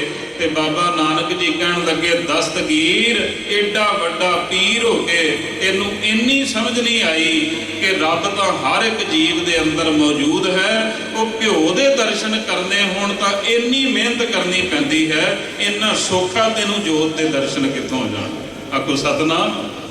ਕੁਝ ਮਿਹਨਤਾਂ ਕਰਨ, ਆਪਣੇ ਜੀਵਨ ਨੂੰ ਤਾਂ ਇਸ ਯੋਗ ਬਣਾ ਇਸ ਨੂੰ ਰੱਬ ਦੇ ਨਾਮ ਦੀ ਜਾਗ ਲਾ। ਇਸ ਨੂੰ ਫਿਰ ਜਿਹੜੇ ਤੇਰੇ ਕਰਮ ਹਨ ਨਾ ਉਹਨਾਂ ਨੂੰ ਸ਼ੁੱਧ ਕਰਨ ਵਾਸਤੇ ਆਪਣੇ ਮਤ ਬੁੱਧ ਨੂੰ ਗੁਰੂ ਨੂੰ ਸੌਂਪ। ਗੁਰੂ ਦੀ ਮਤ ਨੂੰ ਧਾਰਨ ਕਰਕੇ ਅਸੀਂ ਮਧਾਣੀ ਪਾ ਕਿ ਤੇਰੇ ਕਰਮ ਸਾਫ਼ ਹੋ ਜਾਣ। ਤੇ ਪਾਤਸ਼ਾਹ ਕਹਿੰਦੇ ਫਿਰ ਤਪੱਸਿਆ ਕਰ। ਕਹਿੰਦੇ ਕਿਹੜੀ? ਕਹਿੰਦੇ ਸੱਚ ਤੇ ਝੂਠ। ਝੂਠ ਦਾ ਤਿਆਗ ਕਰ, ਦੂਜਿਆਂ ਦਾ ਹੱਕ ਖਾਣਾ ਛੱਡ, ਦੂਜਿਆਂ ਨਾਲ ਧੱਕਾ ਕਰਨਾ ਛੱਡ, ਇਹ ਬੁਰੇ ਕਰਮ ਛੱਡੇਗਾ। ਇਹ ਬੜੀ ਵੱਡੀ ਇੱਕ ਤਪੱਸਿਆ ਹੈ। ਕਹਿਣ ਲੱਗੇ ਜਦੋਂ ਇਹ ਸੇਕ ਦੇਗਾ ਤੇ ਸੱਚ ਜਾਣੀ ਤੈਨੂੰ ਹਰ ਇੱਕ ਜੀਵ ਦੇ ਅੰਦਰੋਂ ਰੱਬ ਦੇ ਦਰਸ਼ਨ ਹੋ ਜਾਣ। ਆਖੋ ਸਤਨਾਮ। ਫਿਰ ਤੈਨੂੰ ਦਰਸ਼ਨ ਹੋਣਗੇ। ਕਹਿੰਦੇ ਵੀ ਰੱਬ ਤੋਂ ਪਹਿਲਾਂ ਕੀ ਸੀ? ਤੇ ਗੁਰੂ ਨਾਨਕ ਸਾਹਿਬ ਜੀ ਕਹਿਣ ਲੱਗੇ ਮੋਤੀਆਂ ਦਾ ਥਾਲ ਮੰਗਵਾ ਕੇ। ਉਹ ਕਹਿਣ ਲੱਗਾ ਵੀ ਗੁਰੂ ਨਾਨਕ ਸਾਹਿਬ ਜੀ ਨੂੰ ਲੱਗਦੇ ਫਕੀਰ ਹੋ, ਇੰਨਾ ਲਾਲਚ ਅੰਦਰ ਭਰਿਆ ਵੀ ਮੋਤੀਆਂ ਦਾ ਥਾਲ। ਪਾਤਸ਼ਾਹ ਕਹਿਣ ਲੱਗੇ ਮੰਗਵਾ। ਜਦੋਂ ਮੋਤੀਆਂ ਦਾ ਥਾਲ ਮੰਗਵਾਇਆ ਤੇ ਸਤਿਗੁਰੂ ਜੀ ਕਹਿਣ ਲੱਗੇ ਇਹਨਾਂ ਦੀ ਗਿਣਤੀ ਕਰ। ਤੂੰ ਪੁੱਛਦਾ ਨਾ ਵੀ ਰੱਬ ਤੋਂ ਪਹਿਲਾਂ ਵੀ ਕੁਝ ਸੀ, ਇਹ ਮੋਤੀਆਂ ਦੀ ਗਿਣਤੀ ਕਰ। ਕਹਿੰਦੇ ਦਸਤਗੀਰ ਕਹਿਣ ਲੱਗਾ ਵੀ ਚਲੋ ਸਵਾਲ ਦਾ ਜਵਾਬ ਮਿਲੇਗਾ, ਗਿਣਤੀ ਕਰ ਦਿੰਦੇ, ਕੋਈ ਗੱਲ ਨਹੀਂ। ਕਹਿੰਦੇ ਇੱਕ ਮੋਤੀ ਚੁੱਕ ਕੇ ਦੂਜੀ ਥਾਲੀ ਵਿੱਚ ਰੱਖਦਾ ਹੈ, 1 2 3 4। ਤੇ ਬਾਬਾ ਨਾਨਕ ਜੀ ਕਹਿੰਦੇ ਰੁਕ, ਤੈਨੂੰ ਗਿਣਤੀ ਕਰਨੀ ਨਹੀਂ ਆਉਂਦੀ। ਕਹਿਣ ਲੱਗਾ ਦੁਬਾਰਾ ਕਰ ਦਿੰਦਾ ਹਾਂ। ਦੁਬਾਰਾ ਫਿਰ ਜਦੋਂ ਕਰਨ ਲੱਗੇ 1 2 3 4, ਫਿਰ ਸਤਿਗੁਰੂ ਜੀ ਨੇ ਜਦੋਂ 3 4 ਵਾਰੀ ਰੋਕਿਆ, ਹੁਣ ਦਸਤਗੀਰ ਕਹਿਣ ਲੱਗਾ ਗੁਰੂ ਨਾਨਕ ਸਾਹਿਬ ਜੀ ਨੂੰ, ਐ ਫਕੀਰ ਸਾਈਂ ਜਿੱਥੇ ਮੈਂ ਗਲਤ ਹੋਵਾਂ ਨਾ ਹੁਣ ਉੱਥੇ ਹੀ ਮੇਰਾ ਹੱਥ ਫੜ ਲਈ, ਉੱਥੇ ਹੀ ਮੈਨੂੰ ਰੋਕ ਦੇਈ, ਐਵੇਂ ਇੰਨਾ ਸਮਾਂ ਕਿਉਂ ਖਰਾਬ ਕਰ ਰਹੇ ਹੋ। ਜਦੋਂ ਉਹ ਪੀਰ ਨੇ ਇੱਕ ਮੋਤੀ ਚੁੱਕ ਕੇ ਥਾਲ ਵਿੱਚ ਰੱਖ ਕੇ ਕਿਹਾ 1, ਤੇ ਗੁਰੂ ਨਾਨਕ ਸਾਹਿਬ ਜੀ ਕਹਿਣ ਲੱਗੇ ਇੱਥੇ ਹੀ ਰੁਕ। ਐ ਪੀਰਾ ਇਹ ਤੈਨੂੰ ਗਿਣਤੀ ਕਰਨੀ ਨਹੀਂ ਆਉਂਦੀ। ਹੁਣ ਉਹ ਪੀਰ ਕਹਿਣ ਲੱਗਾ ਸੱਚੇ ਪਾਤਸ਼ਾਹ ਕਿਹੋ ਜਿਹੀਆਂ ਅਣਹੋਣੀਆਂ ਗੱਲਾਂ ਕਰਦੇ ਹੋ। ਆ ਗਿਣਤੀ 1 ਚੁੱਕ ਕੇ ਮੋਤੀ ਮੈਂ ਰੱਖਿਆ, ਹੁਣ 1 ਤੋਂ ਪਹਿਲਾਂ ਮੈਂ ਕੀ ਆਖਾਂ? 1 ਤੋਂ ਪਹਿਲਾਂ ਤਾਂ ਕੁਝ ਵੀ ਨਹੀਂ, ਸਿਫਰ ਹੈ। ਤੇ ਗੁਰੂ ਨਾਨਕ ਸਾਹਿਬ ਜੀ ਕਹਿਣ ਲੱਗੇ ਉਹ 1 ਤੋਂ ਪਹਿਲਾਂ ਵੀ ਕੁਝ ਨਹੀਂ, ਸਿਫਰ ਹੈ। ਆਖੋ ਸਤਨਾਮ। ਉਹ ਆਦ ਸੱਚ, ਜੁਗਾਦ ਸੱਚ, ਹੈ ਵੀ ਸੱਚ, ਨਾਨਕ ਹੋਸੀ ਵੀ ਸੱਚ। ਉਹ ਇੱਕ ਜੋ ਪਹਿਲਾਂ ਵੀ ਸੀ, ਹੁਣ ਵੀ ਹੈ, ਆਉਣ ਵਾਲੇ ਸਮੇਂ 'ਚ ਵੀ ਰਹੇਗਾ। ਤੇ ਉਸ ਇੱਕ ਤੋਂ ਪਹਿਲਾਂ ਕੁਝ ਵੀ ਨਹੀਂ। ਤੇ ਹੁਣ ਤੀਸਰਾ ਸਵਾਲ ਆ ਗਿਆ। ਦਸਤਗੀਰ ਕਹਿਣ ਲੱਗਾ ਜੇ ਰੱਬ ਹੈ, ਮਿਹਨਤ ਕਰਿਆ ਦਿਖਾਈ ਵੀ ਤੁਸੀਂ ਕਿਹਾ ਵੀ ਦੇ ਜਾਏਗਾ, ਤੇ ਇਹ ਮੈਨੂੰ ਦੱਸੋ ਵੀ ਰੱਬ ਕੁਝ ਕਰਦਾ ਵੀ ਹੈ ਕਿ ਨਹੀਂ? ਆਖੋ ਸਤਨਾਮ। ਗੁਰੂ ਨਾਨਕ ਸਾਹਿਬ ਜੀ ਕਹਿਣ ਲੱਗੇ ਫਕੀਰਾ ਵੱਡੀ ਪਦਵੀ ਤੇ ਬੈਠਾ ਲੋਕ ਤੇਰੇ ਅੱਗੇ ਝੁਕਦੇ ਹਨ, ਗਿਆਨ ਵਾਲਾ ਤੂੰ ਬੜਾ ਬਣਦਾ ਹੈ, ਮੈਂ ਗਿਆਨਵਾਨ ਹਾਂ, ਪਰ ਗਿਆਨਵਾਨਾਂ ਦੀ ਤੈਨੂੰ ਕਦਰ ਕੋਈ ਨਹੀਂ। ਫਕੀਰ ਸਮਝ ਗਿਆ। ਕਹਿਣ ਲੱਗੇ ਦੱਸੋ। ਕਹਿੰਦੇ ਵੀ ਸਾਰੇ ਸਵਾਲ ਤੂੰ ਪੁੱਛ ਰਿਹਾ, ਸਵਾਲੀ ਤੂੰ ਹੈ, ਜਵਾਬ ਅਸੀਂ ਦੇ ਰਹੇ ਹਾਂ। ਇਹ ਤਾਂ ਗਿਆਨ ਦੀ ਤੋਹੀਨ ਹੈ। ਕੀ ਤੂੰ ਅੱਲਾ ਨੂੰ ਮੰਨਦਾ ਨਹੀਂ? ਕਹਿਣ ਲੱਗਾ ਕੀ ਕਰਾਂ? ਕਹਿਣ ਲੱਗੇ ਸਵਾਲੀ ਕਿੱਥੇ ਖੜਦੇ ਹੁੰਦੇ ਹਨ? ਉੱਠ ਕੇ ਤਖਤ ਆਪਣੇ ਤੋਂ ਦਸਤਗੀਰ ਗੁਰੂ ਨਾਨਕ ਸਾਹਿਬ ਮਹਾਰਾਜ ਵਾਲੀ ਥਾਂ ਤੇ ਆ ਕੇ ਖੜਾ ਹੋ ਗਿਆ ਜਿੱਥੇ ਸਵਾਲੀ ਖੜਦੇ ਹਨ। ਤੇ ਗੁਰੂ ਨਾਨਕ ਸਾਹਿਬ ਜੀ ਨੂੰ ਕਹਿਣ ਲੱਗੇ ਤੁਸੀਂ ਜਵਾਬ ਦੇਣਾ ਹੈ, ਤੁਹਾਡੇ ਕੋਲ ਗਿਆਨ ਜ਼ਿਆਦਾ ਹੈ, ਤੁਸੀਂ ਤਖਤ ਤੇ ਬੈਠੋ ਤੇ ਮੇਰੇ ਸਵਾਲ ਦਾ ਜਵਾਬ ਦਿਓ। ਕਹਿੰਦੇ ਨੇ ਗੁਰੂ ਨਾਨਕ ਸਾਹਿਬ ਮਹਾਰਾਜ ਜੀ ਤਖਤ ਦੇ ਉੱਪਰ ਚੌਂਕੜਾ ਮਾਰ ਕੇ ਬੈਠੇ, ਦਸਤਗੀਰ ਸਵਾਲੀ ਵਾਲੀ ਥਾਂ ਤੇ ਖੜਾ ਹੋ ਗਿਆ। ਸਤਿਗੁਰ ਸੱਚੇ ਪਾਤਸ਼ਾਹ ਜੀ ਨੇ ਨੇਤਰ ਕੀਤੇ ਬੰਦ, ਸੁਰਤ ਨੂੰ ਜੋੜਿਆ ਅਕਾਲ ਪੁਰਖ ਦੇ ਨਾਲ। ਕਹਿੰਦੇ ਨੇ ਕਾਫੀ ਸਮਾਂ ਬੀਤ ਗਿਆ। ਦਸਤਗੀਰ ਕਹਿਣ ਲੱਗਾ ਬਾਬਾ ਨਾਨਕ ਮੈਂ ਤੁਹਾਡੇ ਕੋਲ ਇੱਕ ਸਵਾਲ ਰੱਖਿਆ ਸੀ, ਤੁਸੀਂ ਜਵਾਬ ਨਹੀਂ ਦੇ ਰਹੇ। ਕਹਿੰਦੇ ਕੀ? ਕਹਿੰਦੇ ਪੁੱਛਿਆ ਸੀ ਰੱਬ ਕੁਝ ਕਰਦਾ ਵੀ ਹੈ ਕਿ ਨਹੀਂ? ਤੇ ਕਹਿਣ ਲੱਗੇ ਐ ਮੂਰਖਾ ਹਾਲੇ ਤੱਕ ਤੈਨੂੰ ਪਤਾ ਹੀ ਨਹੀਂ ਲੱਗਿਆ ਵੀ ਰੱਬ ਕੀ ਕਰ ਸਕਦਾ ਹੈ। ਦਸਤਗੀਰ ਕਹਿਣ ਲੱਗਾ ਕੀ? ਕਹਿੰਦੇ ਰੱਬ ਇਹ ਕਰ ਸਕਦਾ ਹੈ, ਤਖਤ ਤੋਂ ਲਾ ਵੀ ਸਕਦਾ ਹੈ, ਤੇ ਜਿਹੜਾ ਸਵਾਲੀ ਵਾਲੀ ਥਾਂ ਤੇ ਖੜਿਆ ਹੋਵੇ ਉਸ ਨੂੰ ਤਖਤ ਤੇ ਬਿਠਾ ਵੀ ਸਕਦਾ ਹੈ। ਆਖੋ ਸਤਨਾਮ। ਉਹ ਰੱਬ ਦੇ ਵਿੱਚ ਇੰਨੀ ਪਾਵਰ ਹੈ, ਇਹ ਇਨਸਾਨ ਕਦੇ ਹੰਕਾਰ ਨਾ ਕਰੇ ਕਿ ਮੇਰੇ ਵਰਗਾ ਕੋਈ ਨਹੀਂ। ਜੇ ਉਹ ਰੱਬ ਚਾਹੇ ਧਰਤੀ ਤੇ ਆਕਾਸ਼ ਚੜਾਵੇ, ਚੜੇ ਆਕਾਸ਼ ਗਿਰਾਵੇ। ਜਿਹੜੇ ਧਰਤੀ ਤੇ ਹਨ ਨਾ, ਭਾਵ ਥੋੜੀ ਮੱਤ ਵਾਲੇ ਹਨ, ਉਹਨਾਂ ਨੂੰ ਗਿਆਨਵਾਨ ਬਣਾ ਕੇ ਆਕਾਸ਼ ਤੱਕ ਪਹੁੰਚਾ ਦਿੰਦਾ ਹੈ। ਤੇ ਜਿਹੜਾ ਆਪਣੇ ਆਪ ਨੂੰ ਸਮਝਦਾ ਮੈਂ ਸਭ ਤੋਂ ਚਲਾਕ, ਜੇ ਰੱਬ ਦੀ ਮਰਜ਼ੀ ਹੋਵੇ ਉਸ ਨੂੰ ਉੱਪਰੋਂ ਚੁੱਕ ਕੇ ਧਰਤੀ ਤੇ ਸੁੱਟ ਦਿੰਦਾ ਹੈ। ਆਖੋ ਸਤਨਾਮ। ਜੇ ਉਹ ਚਾਹੇ ਤਾਂ ਟਿੱਬਿਆਂ ਦੇ ਵਿੱਚ ਨਹਿਰਾਂ ਪੈਦਾ ਕਰ ਸਕਦਾ ਹੈ, ਜੇ ਉਹ ਚਾਹੇ ਤਾਂ ਨਹਿਰਾਂ ਦੇ ਵੀ ਟਿੱਬੇ ਬਣਾ ਸਕਦਾ ਹੈ। ਖਲ ਮੂਰਖ ਤੇ ਪੰਡਤ ਕਰਬੋ, ਪੰਡਤ ਤੇ ਮੁਗਦਾਰੀ। ਇਹੋ ਜੀ ਪ੍ਰਮਾਤਮਾ ਦੀ ਸ਼ਕਤੀ ਹੈ। ਗੁਰੂ ਨਾਨਕ ਸਾਹਿਬ ਜੀ ਨੇ ਦਸਤਗੀਰ ਨੂੰ ਜਦੋਂ ਗਿਆਨ ਦਿੱਤਾ, ਉਹ ਦਸਤਗੀਰ ਵੀ ਗੁਰੂ ਨਾਨਕ ਸਾਹਿਬ ਜੀ ਦੇ ਚਰਨਾਂ ਤੇ ਆ ਕੇ ਝੁਕ ਗਿਆ। ਆਖੋ ਸਤਨਾਮ। ਜਿਹੜੇ ਸਿੱਧ ਆਪਣੇ ਆਪ ਨੂੰ ਸਮਝਦੇ ਸਨ ਨਾ, ਸਾਡੇ ਤੋਂ ਗਿਆਨਵਾਨ ਕੋਈ ਨਹੀਂ। ਬ੍ਰਹਮਦਾਸ ਵਰਗੇ ਖੱਚਰਾਂ ਦੇ ਉੱਪਰ, ਗੱਡਿਆਂ ਦੇ ਉੱਪਰ ਕਿਤਾਬਾਂ ਬੰਨ੍ਹ ਕੇ ਘੁੰਮਦੇ ਸਨ ਤੇ ਕਹਿੰਦੇ ਸਨ ਵੀ ਜੇ ਆ ਪੜ੍ਹ ਲਈਏ ਤਾਂ ਸਿਆਣਾ ਬਣਿਆ ਜਾਂਦਾ। ਤੇ ਬ੍ਰਹਮਦਾਸ ਕਹਿੰਦਾ ਵੀ ਮੈਂ ਵਿਚਾਰ ਕਰਦਾ ਹਾਂ, ਪਰ ਇੱਕ ਸ਼ਰਤ ਤੇ। ਕਿਸੇ ਵਿਚਾਰਵਾਨ ਦੇ ਨਾਲ ਵਿਚਾਰ ਕਰਦਾ ਹਾਂ, ਪਰ ਇੱਕ ਸ਼ਰਤ ਤੇ। ਗੁਰੂ ਨਾਨਕ ਸਾਹਿਬ ਜੀ ਨੇ ਪੁੱਛਿਆ ਸੀ ਵੀ ਇਹ ਗੱਡੇ ਕਾਹਦੇ ਲੱਦੇ ਹਨ? ਤੇ ਬ੍ਰਹਮਦਾਸ ਕਹਿਣ ਲੱਗਾ ਵੀ ਜਿਸ ਨੂੰ ਮੈਂ ਜਿੱਤ ਲੈਂਦਾ ਹਾਂ ਨਾ, ਉਹਦੀਆਂ ਕਿਤਾਬਾਂ ਖੋਹ ਕੇ ਗੱਡੇ ਤੇ ਲੱਦ ਲੈਂਦਾ। ਆਖੋ ਸਤਨਾਮ। ਤੇ ਪਤਾ ਲੱਗ ਗਿਆ ਵੀ ਗੁਰੂ ਨਾਨਕ ਸਾਹਿਬ ਜੀ ਨੂੰ ਮੰਨਣ ਵਾਲੇ ਬੜੇ ਹਨ। ਕਹਿਣ ਲੱਗਾ ਤੁਸੀਂ ਕਰੋਗੇ ਬਹਿਸ ਮੇਰੇ ਨਾਲ? ਤੇ ਬ੍ਰਹਮਦਾਸ ਨੂੰ ਬਾਬਾ ਨਾਨਕ ਜੀ ਕਹਿਣ ਲੱਗੇ ਉਹ ਤੇਰੀਆਂ ਕਿਤਾਬਾਂ ਕੁਤੂਬਾਂ ਨੇ ਕੁਝ ਨਹੀਂ ਕਰਨਾ। ਜਦੋਂ ਕੀਤੀ ਬਹਿਸ ਤੇ ਬ੍ਰਹਮਦਾਸ ਵੀ ਬਾਬਾ ਨਾਨਕ ਜੀ ਦੇ ਚਰਨਾਂ ਤੇ ਢਹਿ ਪਿਆ। ਤੇ ਗੁਰੂ ਨਾਨਕ ਸਾਹਿਬ ਜੀ ਨੇ ਉੱਥੇ ਸ਼ਬਦ ਉਚਾਰਨ ਕੀਤਾ ਸੀ ਕਿ ਜ਼ਿਆਦਾ ਪੜ੍ਹਨ ਦੇ ਨਾਲ ਵੀ ਕੁਝ ਨਹੀਂ ਹੁੰਦਾ ਜਿੰਨਾ ਚਿਰ ਤੇਰੇ ਕਰਮ ਨਾ ਚੰਗੇ ਹੋਣ। ਜੇ ਬਹੁਤਾ ਪੜ੍ਹ ਵੀ ਗਿਆ ਤੇ ਤੇਰੇ ਅੰਦਰ ਲੱਭ ਹੈ, ਤੇਰੇ ਅੰਦਰ ਲੋਭ ਹੈ, ਲਾਲਚ ਹੈ, ਦੂਜਿਆਂ ਦਾ ਹੱਕ ਮਾਰੇ। ਉਹ ਪੜ੍ਹਾਈ ਲਿਖਾਈ ਕਰਕੇ ਤਾਂ ਸਿਆਣਾ ਬਣਨਾ ਸੀ, ਤੂੰ ਤਾਂ ਮੂਰਖ ਬਣ ਗਿਆ।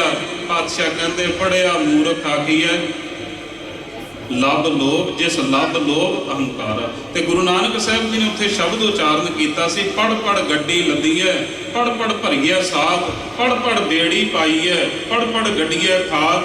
ਪੜ੍ਹੀਐ ਜੇਤੇ ਬਰਸ ਬਰਸ, ਪੜ੍ਹੀਐ ਜੇਤੇ ਮਾਸ, ਪੜ੍ਹੀਐ ਜੇਤੀ ਆਰਜਾ, ਪੜ੍ਹੀਐ ਜੇਤੇ ਸਾਸ। ਨਾਨਕ ਲੇਖੈ ਇੱਕ ਗੱਲ। ਇਹ ਬ੍ਰਹਮਦਾਸ, ਇਹ ਦੁਨੀਆ ਦੇ ਲੋਕੋ, ਗੁਰੂ ਨਾਨਕ ਦੀ ਇੱਕ ਗੱਲ ਸੁਣੋ। ਜੇ ਤੁਹਾਡੇ ਵਿੱਚ ਸੱਚਮੁੱਚ ਸਿਆਣਪ ਨਹੀਂ ਨਾ ਆਈ ਤੇ ਜਿੰਨਾ ਕੁਝ ਪੜ੍ਹਿਆ ਹੈ ਸਾਰਾ ਕੁਝ ਹੀ ਵਿਅਰਥ ਹੈ। ਆਖੋ ਸਤਨਾਮ। ਨਾਨਕ ਲੇਖੈ ਇੱਕ ਗੱਲ, ਹੋਰ ਝਖਣਾ ਝਾਕ। ਸਭ ਕੁਝ ਤੇਰਾ ਜਿਹੜਾ ਬੋਲਿਆ ਹੋਇਆ ਝੱਖਾਂ ਹੀ ਮਾਰੀਆਂ ਹਨ। ਤੂੰ ਆਪਣੇ ਆਪ ਨੂੰ ਸਿਆਣਾ ਸਮਝਦਾ ਰਿਹਾ, ਪਰ ਸਿਆਣਪ ਤੇਰੇ ਅੰਦਰ ਹੈ ਨਹੀਂ। ਸੋ ਗੁਰੂ ਨਾਨਕ ਸਾਹਿਬ ਜੀ ਦਾ ਉਪਦੇਸ਼ ਅਸੀਂ ਹਿਰਦਿਆਂ ਵਿੱਚ ਵਸਾਉਣਾ ਹੈ। ਮੇਨ ਉਪਦੇਸ਼ ਕੀ ਹੈ ਗੁਰੂ ਗ੍ਰੰਥ ਸਾਹਿਬ ਤੇ ਗੁਰੂ ਸਾਹਿਬਾਨਾਂ ਦਾ, ਗੁਰੂ ਨਾਨਕ ਸਾਹਿਬ ਜੀ ਦਾ? ਕਿ ਇਹ ਮਨੁੱਖ, ਇਹ ਇਨਸਾਨ, ਤੇਰੇ ਅੰਦਰੋਂ ਇਨਸਾਨੀਅਤ ਨਾ ਮਰੇ। ਤੂੰ ਆਪਣੇ ਅੰਦਰ ਇਨਸਾਨੀਅਤ ਨੂੰ ਕਾਇਮ ਰੱਖ, ਆਪਣੇ ਹੱਕ ਦੀ ਕਮਾਈ ਕਰ, ਦਸਾਂ ਨੋਹਾਂ ਦੀ ਕਿਰਤ ਕਰ, ਵੰਡ ਕੇ ਛਕ, ਨਾਮ ਜਪ, ਰੱਬ ਨੂੰ ਚੇਤੇ ਰੱਖ। ਇਸੇ ਦੇ ਵਿੱਚ ਹੀ ਤੇਰੀ ਮੁਕਤੀ ਹੈ। ਆਖੋ ਸਤਨਾਮ। ਇਹ ਸਭ ਤੋਂ ਵੱਡਾ ਗੁਰੂ ਨਾਨਕ ਸਾਹਿਬ ਜੀ ਦਾ ਉਪਦੇਸ਼, ਸਿੱਖੀ ਦਾ ਸਿਧਾਂਤ ਹੈ। ਇੱਥੇ ਹੀ ਦਾਸ ਦਾ ਸਮਾਂ ਸਮਾਪਤ ਹੈ। ਦਾਸ ਨੂੰ ਬਖਸ਼ੋ ਆਸੀਸ, ਬੁਲਾਓ ਫਤਿਹ। ਆਖੋ ਜੀ ਵਾਹਿਗੁਰੂ ਜੀ ਕਾ ਖਾਲਸਾ, ਵਾਹਿਗੁਰੂ ਜੀ ਕੀ ਫਤਿਹ।